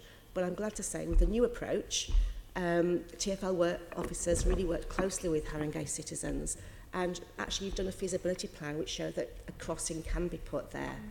But residents feel very disappointed, and they're having a rally tonight at the crossing because they'd understood that there would have already been a consultation in the community around that plan, and that it would be then in next financial year it would be installed. I understand TfL have now told them that it will now be considered in the next financial year. So they feel very disappointed that they may be looking at least a year. And I know they've embarked on a letter writing campaign to you, Gareth, so you may have seen some. But can I ask you to look at that urgently? I have seen young children running across that road with cars hurtling towards them, and it is dangerous, and it wouldn't fit the healthy streets approach or a Vision Zero approach either. Joanne, yes, certainly. I'll look at that specific one, certainly. And if need be, would you happily meet Haringey citizens with me to talk through that? I'd be very happy to. Thank you. Fabulous, thank you. And I did just want to pick up with Fran and Joe before we move off this. Obviously, you've got the huge junction improvements programme, but are you satisfied with what's going on at the moment? Does it meet Lucy's Healthy Streets approach? So we've been talking a lot this year about the pace of delivery on the what was the Better Junctions programme, now the Safer Junctions programme, two slightly different things, but we have been talking about the pace of delivery on fixing some of the most dangerous junctions in London. And we're not totally satisfied that that pace of delivery is as high as we want it to be yet. It's not the pace, but what about the quality of what's coming forward? So the other thing that we're doing, so it goes to a little bit of Vision Zero on this, because Vision Zero is basically lying on top of everything that TfL are doing now. And what we are looking at when we look at schemes coming forward for junction improvements is we take a view on, is this the scheme that's going to be in place in 2041? Because for these big transformational schemes such as Old Street, they're not going to be reviewed and updated significantly in the next 20 years. So we're sort of taking view, is this the scheme that going forward for the next till the end of the Mayor's Transport Strategy? If so, does it meet the Vision Zero objectives of eliminating death and serious injury from the roads? If it doesn't, we are identifying that and calling that out. Okay, but what are you finding generally? Give me your instinct to what is happening. Is it fantastic? Is it dreadful? We're still seeing a lot of projects coming through that don't cater for cycling. Edgware Road, another consultation that's open at the moment, is a good example of this. Again, really good benefits for cycling, really good benefits for walking on the junctions built forward in Edgware Road, but it's also an area of high potential for cycling, and there are no benefits for cycling on these schemes. It's not Vision Zero, it's not Healthy Streets from a cycling perspective. Okay, Joe, any comments? Well, I just wanted to say I want to agree with that and say, in relation to something you said earlier, we actually support the Link Cycling campaign about Tooting Town Centre, so we would like to see the improvement to the cycle superhighway and the connections to it, which could have been done. So that's an example of where things could be better. So I think there are some very good schemes and very big good schemes. Archway, I think, has been a really good transformation by and large. But you know, when you go down to boroughs where boroughs are taking more interest, it's much more patchy. But I think as far as TfL are concerned, there's some very, very good schemes. There are some we'd still like to see better. And you're right, Fran, we want them future-proofed when they're the big schemes that aren't going to be looked at for quite some time. So it's an improvement, but it's not the best it can be. So it's good, it's not great. It's good, it's not great. Perfect. Let's move on to working with the boroughs, which we have been sort of touching on a bit throughout the morning. Tom. Thank you. Well, I was going to say, first of all, I run across the South Circular twice a day, usually at Catford, and you know, I'm hoping that now we've finally got the funding to have it moved, that when it is moved, the Healthy Streets approach will be applied, because it's absolutely grim, certainly around Catford. Anyway, on to working with the boroughs, and I know you touched on earlier about, for example, only 5% of the roads in London TfL roads, but 95% of them are borough roads, so working with boroughs is incredibly important. How is TfL ensuring the Healthy Streets priority is being delivered across London boroughs? So, Gareth. Okay, so as you say, and as we said I think a few times already, it's absolutely vital that these improvements are delivered with the boroughs, either by them or by TfL, but with them. I think we are working very hard to ensure that we understand the needs of the boroughs and of the local communities in their areas, in order to ensure, and it goes to a point that was made earlier actually, in order to ensure that the interventions that are made are not only the right interventions alongside the Healthy Streets criteria, but also ones that are supported locally. And it's really important to ensure that our engagement approach is such that we're able to do the right level of engagement, and that the boroughs themselves are able to understand what the Healthy Streets approach is and be able to then interpret it for their own locality. One specific of that is ensuring, and Lucy's been involved in this, ensuring that all the boroughs have appropriate training in what this approach is all about, so that they themselves are able to understand how it should be implemented and make sure that the schemes that they propose back to TfL are therefore coming forward in the right way to the right level of quality. If that's the case, and they're able to bring an understanding of what the local communities need alongside that, then we should be able to get both high quality outcomes and also get them delivered quicker than perhaps they are at the moment. Lucy? Yeah, I think a key thing about the Healthy Streets approach is that it's not saying there is a model for how every street should function, it's exactly the same all across London, or that there's one specific way that it has to be delivered. So I think part of the success of why Healthy Streets has caught on and become what it's become is that boroughs can take the principles and then do it their way and do what is going to be ambitious for them. So there's the potential for a real difference between different boroughs in terms of how they do things, which I think is important to reflect the local character of places and what local people want and need. But fundamentally, the Healthy Streets approach is about ensuring that we have a safe and humane environment for people to live in. And there is a line that you have to draw with that, where you just say, this isn't good enough from a public health perspective. So I think the training that I've been leading with boroughs is to help them to be aware of where that line lies in terms of you can't go below this and call something an improvement from a Healthy Streets perspective, but that they can see that they can do it in their own way and to reflect the needs of their local community. So it's sort of overarching principle rather than one size fits all. And how many boroughs, because is this you were talking about the Healthy Streets check training. Yeah. How many boroughs have you trained? So we've trained officers from every single borough, and I think about 140, 150 officers from across all the boroughs have had what I call like a basic introductory training on Healthy Streets. So that's a 3-hour session that starts really from the very first principles of what Healthy Streets is about and then works through some of the ways it is applied. When it comes to the Healthy Streets check, that's a technical tool that's only really used by engineers. Many borough officers wouldn't need to know how to use the check, but it's helpful for them to understand how to read the check. But we provide that training on how to use the check to not only borough officers who are engineers, also TfL engineers, and also a wide range of consultancies who are doing work on a consultancy basis for the boroughs. But also with that check, we have a quality assurance system in place. So we encourage all the boroughs to use the check on appropriate schemes, but once someone's done the check, they send it into, well, they actually bring it into one of our assessors at TfL who'll go through it with them and make sure that they've done it correctly, basically. And that means that if you see check results being presented by boroughs, you know that they've all done it in the same way and it's consistent and fair. Okay. And in terms of LIP, obviously one of the ways that TfL can very much influence boroughs is through the LIP funding. How is TfL ensuring the quality of healthy streets schemes that boroughs are proposing within their local implementation plans? Well, for the livable neighbourhood projects, they're all expected to do healthy streets checks on those projects. So there's an expectation they have to use the check and show us the results for those particular projects.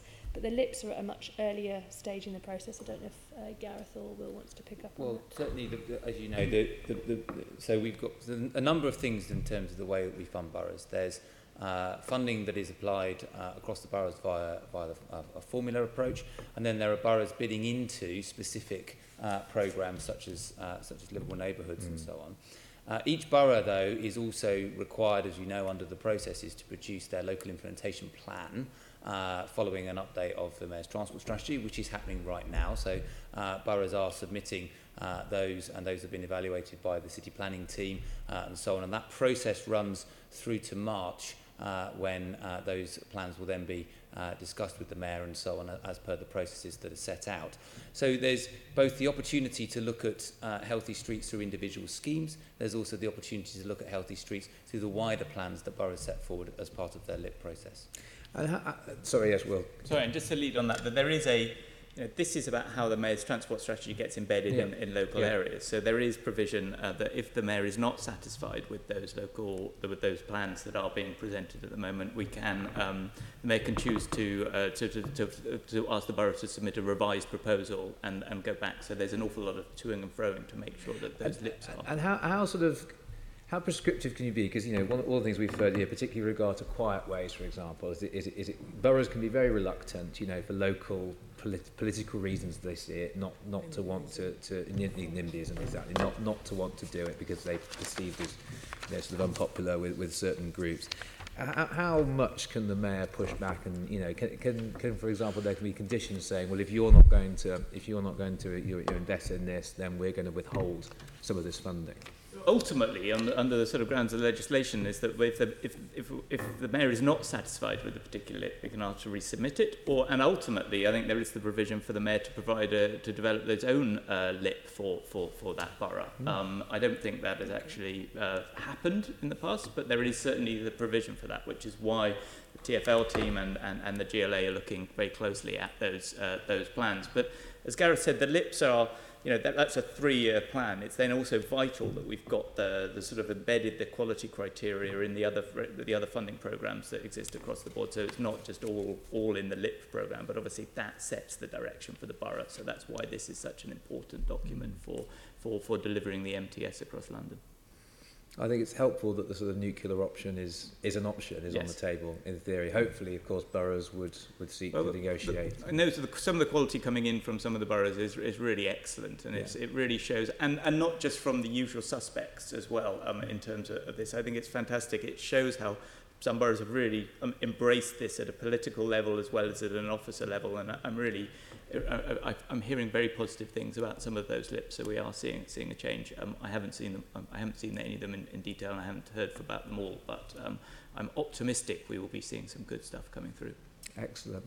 And in terms of livable neighbourhoods, how are you going to work with boroughs to measure the impact of those projects and share some of the learning from them? Lucy? So I've already mentioned the Healthy Streets checks. Yeah.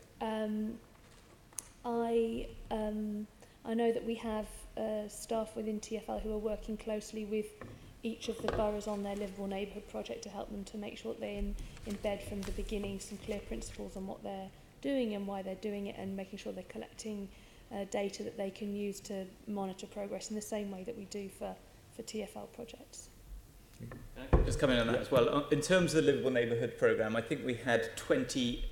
it was the first round of the Livable Neighbourhood Programme last year, and I think we had 28 applications from 21 different boroughs, but only seven of them got funding. So this comes down to the point that we really want this to be good. The structure of the Livable Neighbourhoods Programme is not suddenly that, okay, you've done this proposal, here you go, here's a big chunk of change, deliver it. It is about then working together to work that up, and that is gated, so they're funding gateways within that. So while the first 7 got sort of through to work up that feasibility, so over this year we have been working with all of those boroughs very closely. So Ealing, Greenwich, I was down there, Lewisham, Waltham Forest, all due to complete that next phase, the feasibility stage, in the spring. So there is a mechanism built within that programme to ensure that the quality, because a proposal is often a proposal, how do we then make sure the quality is embedded in the actual designs and the actual changes that are going to make happen? Your quality controlling. As we go, it's not that we granted some money based on a proposal, that then all happens and then we assess it afterwards and then we go, whoops. No, it's got to be done together through this gated funding programme. Excellent. Well, perhaps I could bring Fran and Joe in now and for your thoughts on what more the Mayor can be doing to build consensus on delivering healthy streets across London. Fran? So it's really great to hear that officers have been trained in the healthy streets approach. I think we like to see that for councillors as well. They're incredibly important stakeholders in ensuring that the political will is there to deliver this stuff on the ground, so making sure that they're entirely bought into this approach is, I think, quite key. And I think for both LIPS and livable neighbourhoods, having that system where TfL are willing to withhold funding if it's not going to meet the objectives of the programme or the strategy is incredibly important. We have been looking through all the local implementation plans in detail, and as Will said, there has been some really fantastic stuff in some boroughs.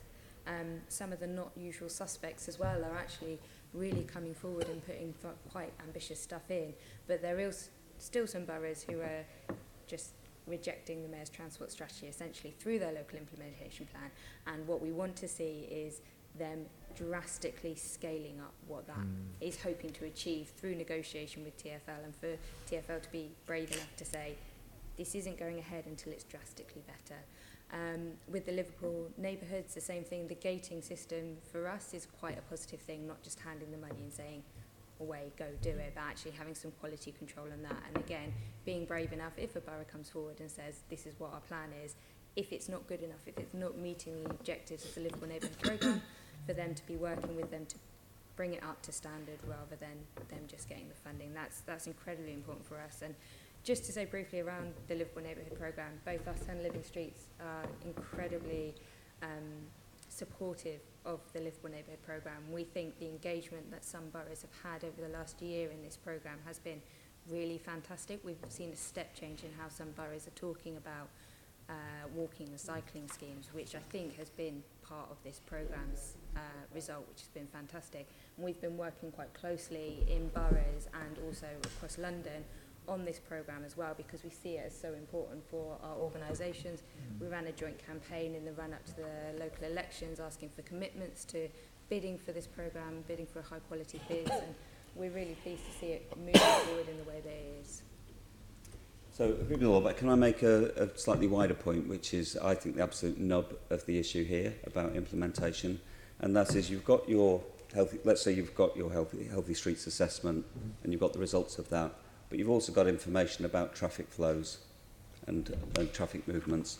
How do you weigh up between those? Because I don't think the healthy streets approach gives you the answer on the traffic movements, and we often come across players, boroughs in particular, who say, we'd love to do that, but actually it would cause too much disruption to the traffic. So alongside that, we've got the Mayor's strategy looking forward, which you've referred to before, which is aiming to have an increase in the proportion of journeys that are done by public transport, walking and cycling, and that calculates to going down from around 10 million journeys by private vehicles a day down to 6.6 million, let's say 7 million journeys a day. So there's got to be a downward pressure on the number of car journeys. So you rarely see that taken into account in that holistic picture when individual schemes are being looked at. So how do you weigh up your results for the healthy streets results, and then you've got this traffic movement information, and it's a bit like apples and pears, so you're making judgments about it at local level. So there's a certain amount that that's certainly, that applies to some extent within TfL projects, but it certainly applies when TfL are dealing with boroughs. And then the next thing is those that aren't covered by that, so all of the above on the influence, but there's the smaller schemes that are under 200,000 within TfL, which for livable neighbourhoods might be significant. There are those that where TfL isn't a player, so it's just being done by boroughs or even private developers, and planning's a big issue there. And then what about the schemes that are already underway? They've been approved sometime before. They might be at quite an early stage. Is there any thought, is there any thought to go back to some of those and say, hang on a minute, should we just make sure before it goes too far that we're applying some of these criteria to those? And at the moment, I'm not sure that's the rule. So these are quite big issues, and I think go right to the nub of the problem with turning the really great ambitions of healthy streets into practical action along the ground across London. Thank you. Let's move on to measuring the impact of interventions. David. Hey, thank you, Chair. So my first question is to TfL, so either Gareth or Lucy, I think, if you could answer, about something you mentioned before, Lucy, which is you do healthy streets checks. At the design stage, how many healthy streets checks has TfL carried out on schemes this year? So, there's different stages in the process of developing a project at which you might do a healthy streets check. And at the moment we have a lot of projects that are quite near the end of projects that were started years ago that are coming close to the point of actually being delivered. Now, before those projects go out to be delivered, we have something called a stage gate 4, and at that point we're checking what the results are for a healthy streets check for those projects that are going out the door. So for those are the ones that feed up into the scorecard, which Gareth mentioned earlier. And that started in our scorecard in April of this year. So for the first 2 quarters of this year, 10 projects have had their checks reported through that system. Okay. But people may do healthy streets check for other reasons as well. So we, for eligible projects, we want to have healthy streets checks out at the point of consultation as well, so that the general public can see what the scores are for those projects. So we have some projects that have done their checks already, even though they're not close to being delivered, because they're going out to consultation. And then some projects just do them because they're curious to see what the result is. So they may not be required to do it. It may be that they're under the £200,000 threshold, or they may not think they necessarily are going to have a big impact, but they want to have a look and see. So when we add those in, so far for this calendar year, I think we've got 32 that have had checks done. Okay, thank you. And what does a good healthy street score look like? Well, earlier I was mentioning when Tom was asking questions about the fact that healthy streets is about an improvement on the current conditions. So your healthy streets check will show you whether your new design for a street is delivering an improvement against the 10 healthy streets indicators or not. Yeah. Now, if it's not delivering an improvement, then from my perspective as a public health professional, and given that healthy streets is the framework for the MTS, you need to go back and have another look at your project. So we're looking for all projects to deliver an improvement. We also have, within the metrics that are scored in that healthy streets check, we have 10 known road danger issues, and we are seeking to reduce those as part of our Vision Zero approach. So when I'm talking to the engineers who are doing these checks, I'm saying I'm expecting in your project that you will deliver an improvement across the 10 indicators and a reduction in the known road danger issues where possible. So that's what they're briefed with doing. In some locations, they can deliver quite a significant uplift, and that might be the nature of the street, or the size of the budget, or the ambition that surrounds that project. In others, it might be more challenging. So we don't have a set rule that they will have to deliver a certain level of improvement. For the scorecard, we're saying that we expect those schemes that are reporting up into the TfL scorecard, on average across all those projects, we want to see at least a 10 percentage point uplift. So some of those projects will deliver much more than a 10 percentage point uplift, some might deliver less, but on average we want to see an uplift of at least 10 percentage points across all those projects. Okay, thank you. And do you do retrospective checks on completed schemes? Yes. Yeah. Okay. Great. Yeah. So we've already done a number of these, but it's a key part of the process. You should do a check of what is the street like before you make any changes. You should do a check every time you make a significant change to your design. But then after we've built it, we also need to check that the thing we built was what we planned to build. So we have to do a check after it's been built as well. Okay, great. And what about longer term monitoring and local engagement following completion of schemes? Do you do that as well? Yeah, so there's a system within surface transport that Gareth may be much more qualified to speak about than me, but it's a very good principle, which is that at the beginning of a project you set out what you think your main impacts of your project are going to be, and you set up your evaluation framework based on that. You monitor that all the way through the project and after the project is closed, so that you can say, once a project is closed and you've finished and you're moving on to the next one, what did we learn from that project? What were the kind of benefits? What were the things we could do differently, and feed that into the next project that's built? And just to build on that, that evaluation happens, it's about assessing that the benefits that you hoped would come from the project have actually been delivered. It's a post-implementation review of projects. It's done in different ways for different types of interventions. So there are some very things that we do, for example, on road safety, where we go through a process that when a project is addressing road safety issues, we look at it when it completes, we look at it after a year, and in some circumstances we can look at it after 3 years. What each individual project, of course, feeds up into is then the wider monitoring of actually over a local area or indeed across London, are we getting closer to both a reduction in danger and the wider aims of the Mayor's Transport Strategy, which is about ultimately getting 80% of trips by walking, cycling or public transport. So individual schemes need to check, then we need to look at how areas are performing, and then ultimately we measure on an ongoing basis what the outcomes are, ultimately through the Travel in London report, which is the longest range system that we have. Yes, David, can I just come in on that as well?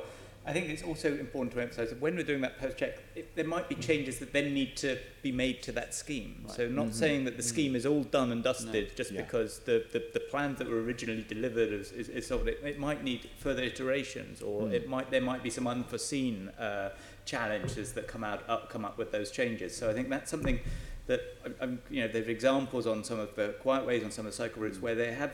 If a change has created a new challenge that needs to be addressed, and I think that's why that ongoing monitoring is so important, and it isn't seen that is done and dusted, we will never go back to that again. I think that's an important principle that underpins this. No, that's a very good point. I was just going to ask about that as well next, but that's you anticipated where the conversation was going. But yeah, where the outcomes aren't quite as you expected, and you didn't get the results that you wanted, is there any budget to retrofit schemes or to improve them?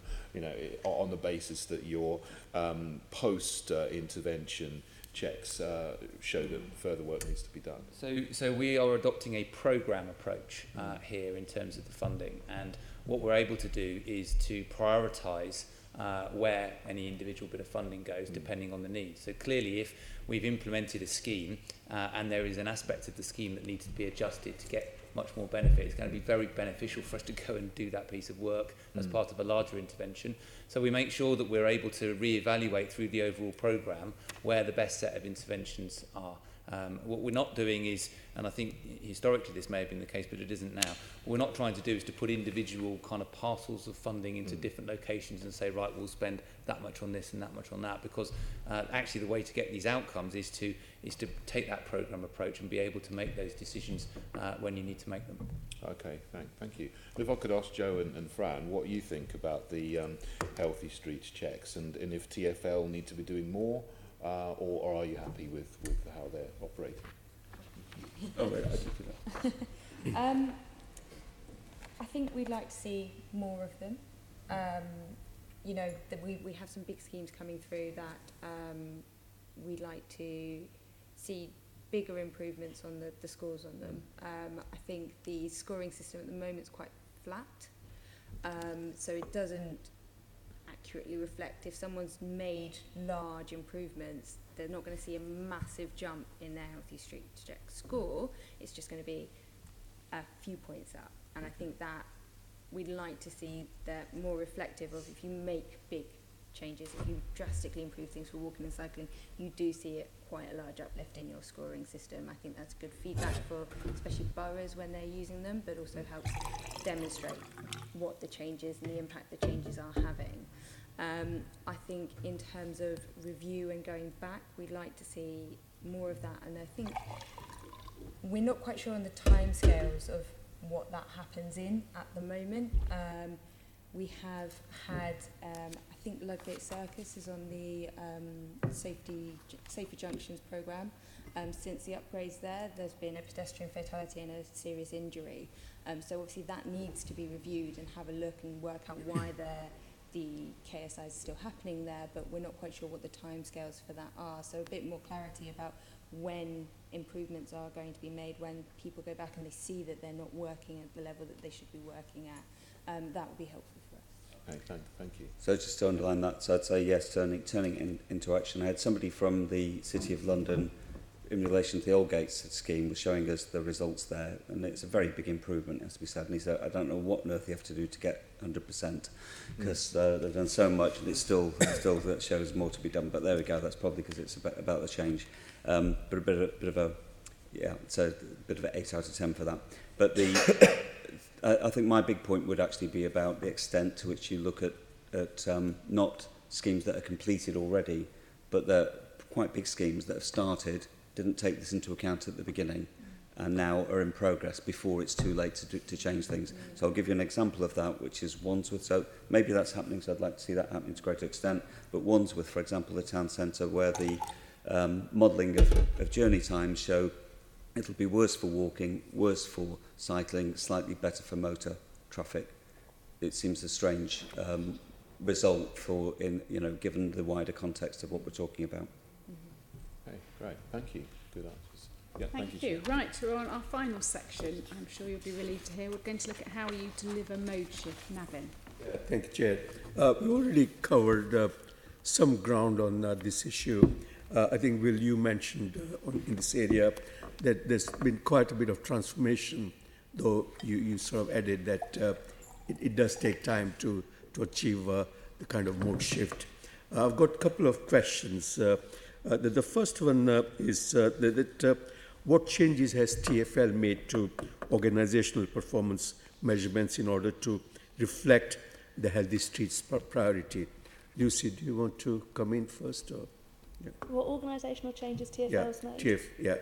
I think Gareth's probably best to start with that, and I can add any detail that's needed. Okay. So in terms of measurement and approach, was that Navin? So a couple of things that happened, a couple I've touched on already, which is that what we have done over the last probably 18 months now is to both take the existing measures that we have and make sure we give priority to the ones that fall in this area and in the system of scorecards and so on. But there are, of course, a number of areas where we simply haven't got as much data as we would like to have. And so alongside that, we've been looking at either new mechanisms for measurement or indeed setting up new data streams where we need to. So, for example, we need to have, if we're going to measure things on a more real-time basis as opposed to on a longer-term time series, we need to be able to have data that we can measure, for example, quarterly or twice a year rather than just annually or indeed over a 3 or 4 year process. So we've been working in a number of areas to identify where we might need more data. So walking is one of them, for example, where we'd like to know more about people's use of the network for walking in a much more kind of real-time basis than we have at the moment. But we also want to make sure that the data that we do have, and road safety is one of those, so the collision data that we have, for example, coming through the Met Police, that we get that in a more real-time basis, so that actually, and in terms of the incident referred to at Ludgate Circus and elsewhere, that we're able to take activity in real time. And now what we're doing is, where we do have a fatality, we make sure that we are on site within 24 hours. We're doing a full review of all the circumstances of that, alongside the police, alongside other people, but TfL themselves are there to try and learn any immediate lessons that we can do so. So that the system, the organisational system, needs to both incorporate the long term and the kind of look back, if you like, but also deal with the immediate. And then the final piece is then to do the look forward, and that is about some of the things that Will's been talking about getting better understanding of what risk is about and propensity to make change for mode shift, and be able to track the things that equate to that. So, for example, one of that is the perceptions of safety that we've talked about before. It's one thing to measure actual safety, it's another thing to measure the perceptions of safety, because if you understand that better, then you're able to encourage people to go into what otherwise might be a safe environment that they might perceive not to be so, and we're trying to do more in that area. Will, do you want to? Can I just come in on a bit more of a sort of policy piece on how we're looking at this, since that delivering the sort of mode share from 64% of all journeys being walking, cycling and public transport to 80% of all journeys is a really significant change. It's going to take more than some cycle lanes, to drive that change. And so we know that there are so many different sort of aspects of that. So one of the key things that the city planning team have been doing in TfL is sort of modelling different scenarios and saying what variables we have to play with in that. And then now we've got a sort of 10 outcomes which sort of feed into that all need to be taken into place. And they sort of break down in terms of the sort of the healthy streets and healthy people piece, but then also the good public transport piece, and then also the new homes and jobs, because obviously we're building a city for the future. So for each one of those, there are different indicators with their own individual measurements that feed into that. So we've focused a lot on the healthy streets piece here, but the good public transport piece has to be critical to driving that mode share piece, but also making sure that the homes that we're building through our planning system is actually, that have cycle parking, that aren't car dependent, that the amenities and facilities nearby, as well as making sure that their transport investment is happening around those communities, so people aren't cut off and aren't therefore needed to drive the car. So there's a wider outcome than just the healthy streets to deliver that mode share, because it's an incredibly ambitious target that will deliver, which will equip London for onward success. But it is a challenge, and that's why it needs to be across the whole organisation, not just this individual portfolio. No, I accept that, and I very clearly hear what you say. But both Gareth, you mentioned scorecard as one of the sort of measures. Now, looking at the scorecard on sustainable mode share, that is in red, and it shows that I think it's one of the 3 targets have been achieved, and it's about 5% or so. Can you say that? Can you tell us what are the reasons and what can be done about this? Yeah. Yes. So what that measure is looking at is it's looking at the types of modes that we want to improve, such as walking, cycling and public transport increasing, and making sure that those increase disproportionately compared to the use of cars and other forms of motorised transport. That's what that's looking at. If you look at the statistics as to what is happening right now in terms of demand for transport across London, there are many things that are playing into that. So we have observed a discernible trend now of a reduction in the number of trips per person that's happening across London, and that's reported in the Travel in London report. So the overall demand for transport is per person is decreasing. You can then take your view on why that might be in terms of the London economy, uncertainty around Brexit, other factors that might be playing into that. Then we need to look at population growth and what's happening with population growth and where that's happening, and so on, all of which we see, of course, most directly in the statistics of public transport usage. Where there are more people in London, we're going to get more trips on public transport. Combination of all of those things is showing up in TfL's public transport usage, where we're seeing a gradual decline on buses, and we've actually more recently seen a small growth return to the London Underground system, but a degree of uncertainty there. So we're seeing that there. We're also seeing this sort of longer term trend emerging of this reduction in number of trips per person. So that measure is capturing all of those things happening. It is therefore a reflection of what's happening right now, and a very accurate one. The challenge with it is, from my perspective, is that there are other measures there that support precisely what we've done in this year as TfL, That one is holding us to account for the outcomes that we're observing right now in London, for which there are many factors that are contributing to it. I mean, I think it's very good for us to keep to be challenged on those, because whilst this is a long-term ambition, as Will set out, we do want to be moving in the right direction on all of these. And at the moment, we've seen a stagnation in that progress. Yeah, I mean, if I can put a final question to all the members of the panel. I mean, yes, it is a long-term objective. It will take time, etc. But what do you reckon are the main barriers to achieving this sustainable more share and achieving the targets of healthy streets? Can we start with Lucy? Yeah. I said at the beginning that the transport sector traditionally has been focused on how does it increase movement of vehicles, and you could almost say the rule book for how you manage a transport system, a particularly surface transport system, is all couched in decades and decades of trying to increase the movement of vehicles. And what we're trying to do in London is unpick that and go a different way and make it a city that's a great place for people to live. And so piece by piece we have to break down decades of this is just the way it's done and go back to thinking about why are we doing it this way, how can we do it differently, and how can we make sure that we're getting the outcomes that we want. So I see that process is what we're in the early stages of, and that is the thing that we need to unpick to actually deliver the Mayor's transport strategy. Yeah. So, I mean, I would certainly echo that. This is a change of approach that we're adopting. I think if you talk about if you look at the barriers for the longer term, it's very clear that we're going to need to have increasing public transport provision to move the volumes of people in the long term, particularly in outer London. And of course, the bus network is going to play a very vital role in doing that. But we also need to make sure that local trips, again, particularly in outer London, are able to be undertaken by walking and cycling in a way that they simply aren't at the present time. And so there's a real challenge for us to get both the kind of attitude of all of us who work in trying to plan and develop the city to be one that adopts this kind of healthy streets outcome approach, because if we do so, we will see that kind of sustained improvement that you refer to. Will investment be a barrier, particularly out of London, where there's enormous amount of activity, enormous amount of development taking place?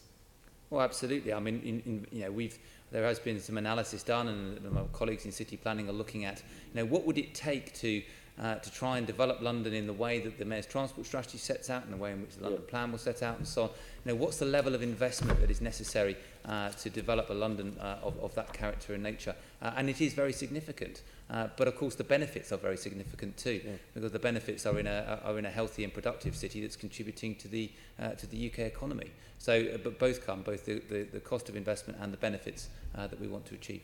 Can I just mention something we haven't talked about yet today, which is that Gareth's raised it, you've raised it in this thing about new development. So the Healthy Streets approach is not just the framework for the Mayor's transport strategy, it's also embedded in all the Mayor's statutory strategies, including the London plan. And that's a really key area, because we have to make sure that all new developments that come forward are done through the lens of healthy streets, to make sure that we're building in healthy streets from the outset in our new developments. And there is a whole part of TfL that is working on new developments. There is an assessment that we put all new developments through to check that they are in line with a healthy streets approach, and that is a really core part. And of course TfL has its role to play in that as well, with our commercial development arm and the property that we have, making sure that that's exemplars for healthy streets. As it hasn't been mentioned so far, I thought it was just worth mentioning. That's great, thank you. Barriers, I think key barrier is safety, making people safe on our streets and making them feel safe, so that they can take, they feel that they're enabled to walk and cycle more. I think that's always up there. I think the second piece, which we haven't touched upon so much today, is about bringing people with us along this journey. I think that this is a radical change in the way we think about movement in the city. And change is challenging. People, for all of us, change can be a challenge, and therefore it is about working with communities, working with businesses, and where we are seeing those successes, getting better at telling the stories of some of those successes, so that therefore people can look towards that and say, well, my borough doesn't want to make these changes, but this neighbouring borough, this has happened, and you've got more people walking, or the shops are more successful, or the communities are more there's more community cohesion. It's telling those stories and sharing that so that we can bring communities with us. And it's not everybody's going to be get on board at the same pace of this, but for this to work, it has to be for all Londoners, no matter where you live, or no matter who you are. So I think that is it's a really critical piece that needs to be factored in over the coming years. Fran. So what we have is we have a brilliant set of policies and approaches that are moving us in the right direction, and what we see quite often is that it falls down when it gets to the ground level. So we still need to push forward with that, and what Will said about bringing people along with us on this journey is absolutely vital. I mean, as I mentioned earlier about deep engagement early on when we're bringing these schemes forward, it's incredibly important to make sure the community sees the benefits that this will bring and agrees with the benefits that it will bring with them.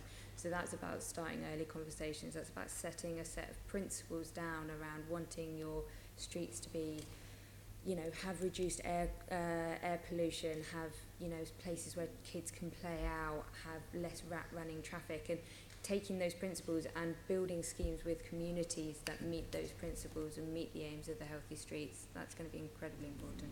From your experience, do you think that both TfL and local authorities are really doing enough or have the right approach to engaging the communities to go with the whole sort of cultural shift which we're talking about? I don't think it's there yet. I think we have pockets of best practice across London and within TfL, but it's not across the board yet, and we are still seeing schemes coming out of TfL and boroughs where they're just dropped on communities, and the communities haven't been told about them. Local stakeholders, key stakeholders haven't been engaged on it, and it inevitably produces a negative reaction. So we have pockets of best practice, and it's about sharing that and making sure that everyone understands how to run consultations well, how to do that engagement well. And I think there's also a very key point about making sure that consultations aren't referendums. So it's not a yes or no, we won't do it. It's about how do we get the best scheme possible on the ground. Sure.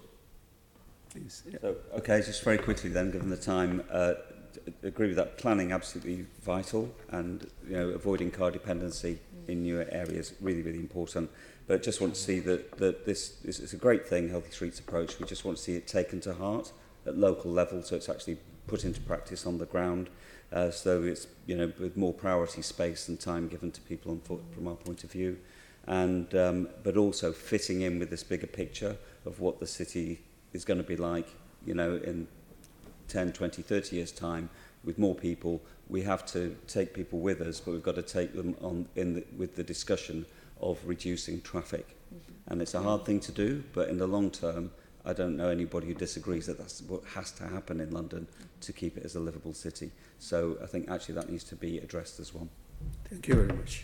Thank you. Sean says he's got a tiny question. To Gareth. Earlier on you said that TfL investigates incidences, etc. Did you mean all incidences, even not on your own roads? No, on our roads, because you were referring to one that I think was on our roads or adjacent to our roads, so we investigate those. The boroughs themselves conduct their own investigations where they're the highway authority. One thing we do though is for anything involving buses, we go out with our bus operators regardless of whose road it's on and have a look at those. Okay, thank you. Great, thank you very much. That concludes our session, so I thank you very much indeed for your time. I'm sure Gareth and Lucy may be aware our rail report we put out last week talked about developing a healthy stations approach, which links in with all the healthy streets. So you might want to look at that. Time for another day, but I could talk about that. But that you might want to look at, and we hope you will. So thank you, Lucy, Gareth, Will, Fran, and Joe for your excellent evidence this morning. We've just got a couple of final bits of business, but please do pack up and leave. So members, can we note the report and the discussion, and can you delegate to me in consultation with party group lead members to agree the output from this investigation? Agreed. Thank you very much. Item 6, our work programme. Can we agree the work programme for the remainder of 2018-19? Agreed. And then the date of our next meeting, subject to the decision we made earlier, so our next meeting will be on Friday the 21st of December at 10 o'clock in the chamber. And any other business that I deem urgent, there is one other item of business, and that's to agree the minutes, both parts, part 1 and part 2 minutes of our last meeting. They came as a separate supplementary agenda, and I'm accepting this as urgent business in accordance with section 100B 4B of the Local Government Act 1972 as amended, as the minutes were not in a position to be published when the agenda was published, so we, in order to have them agreed at the earliest opportunity. So item 9B, the minutes, which are in the first supplementary agenda, can we agree the minutes from the 9th of October meeting? Agreed. Okay, I now, in accordance with paragraph 1, schedule 12A to the Local Government Act 1972 as amended, want to move that we agree to exclude the press and public from the meeting. Agreed. Okay, and then,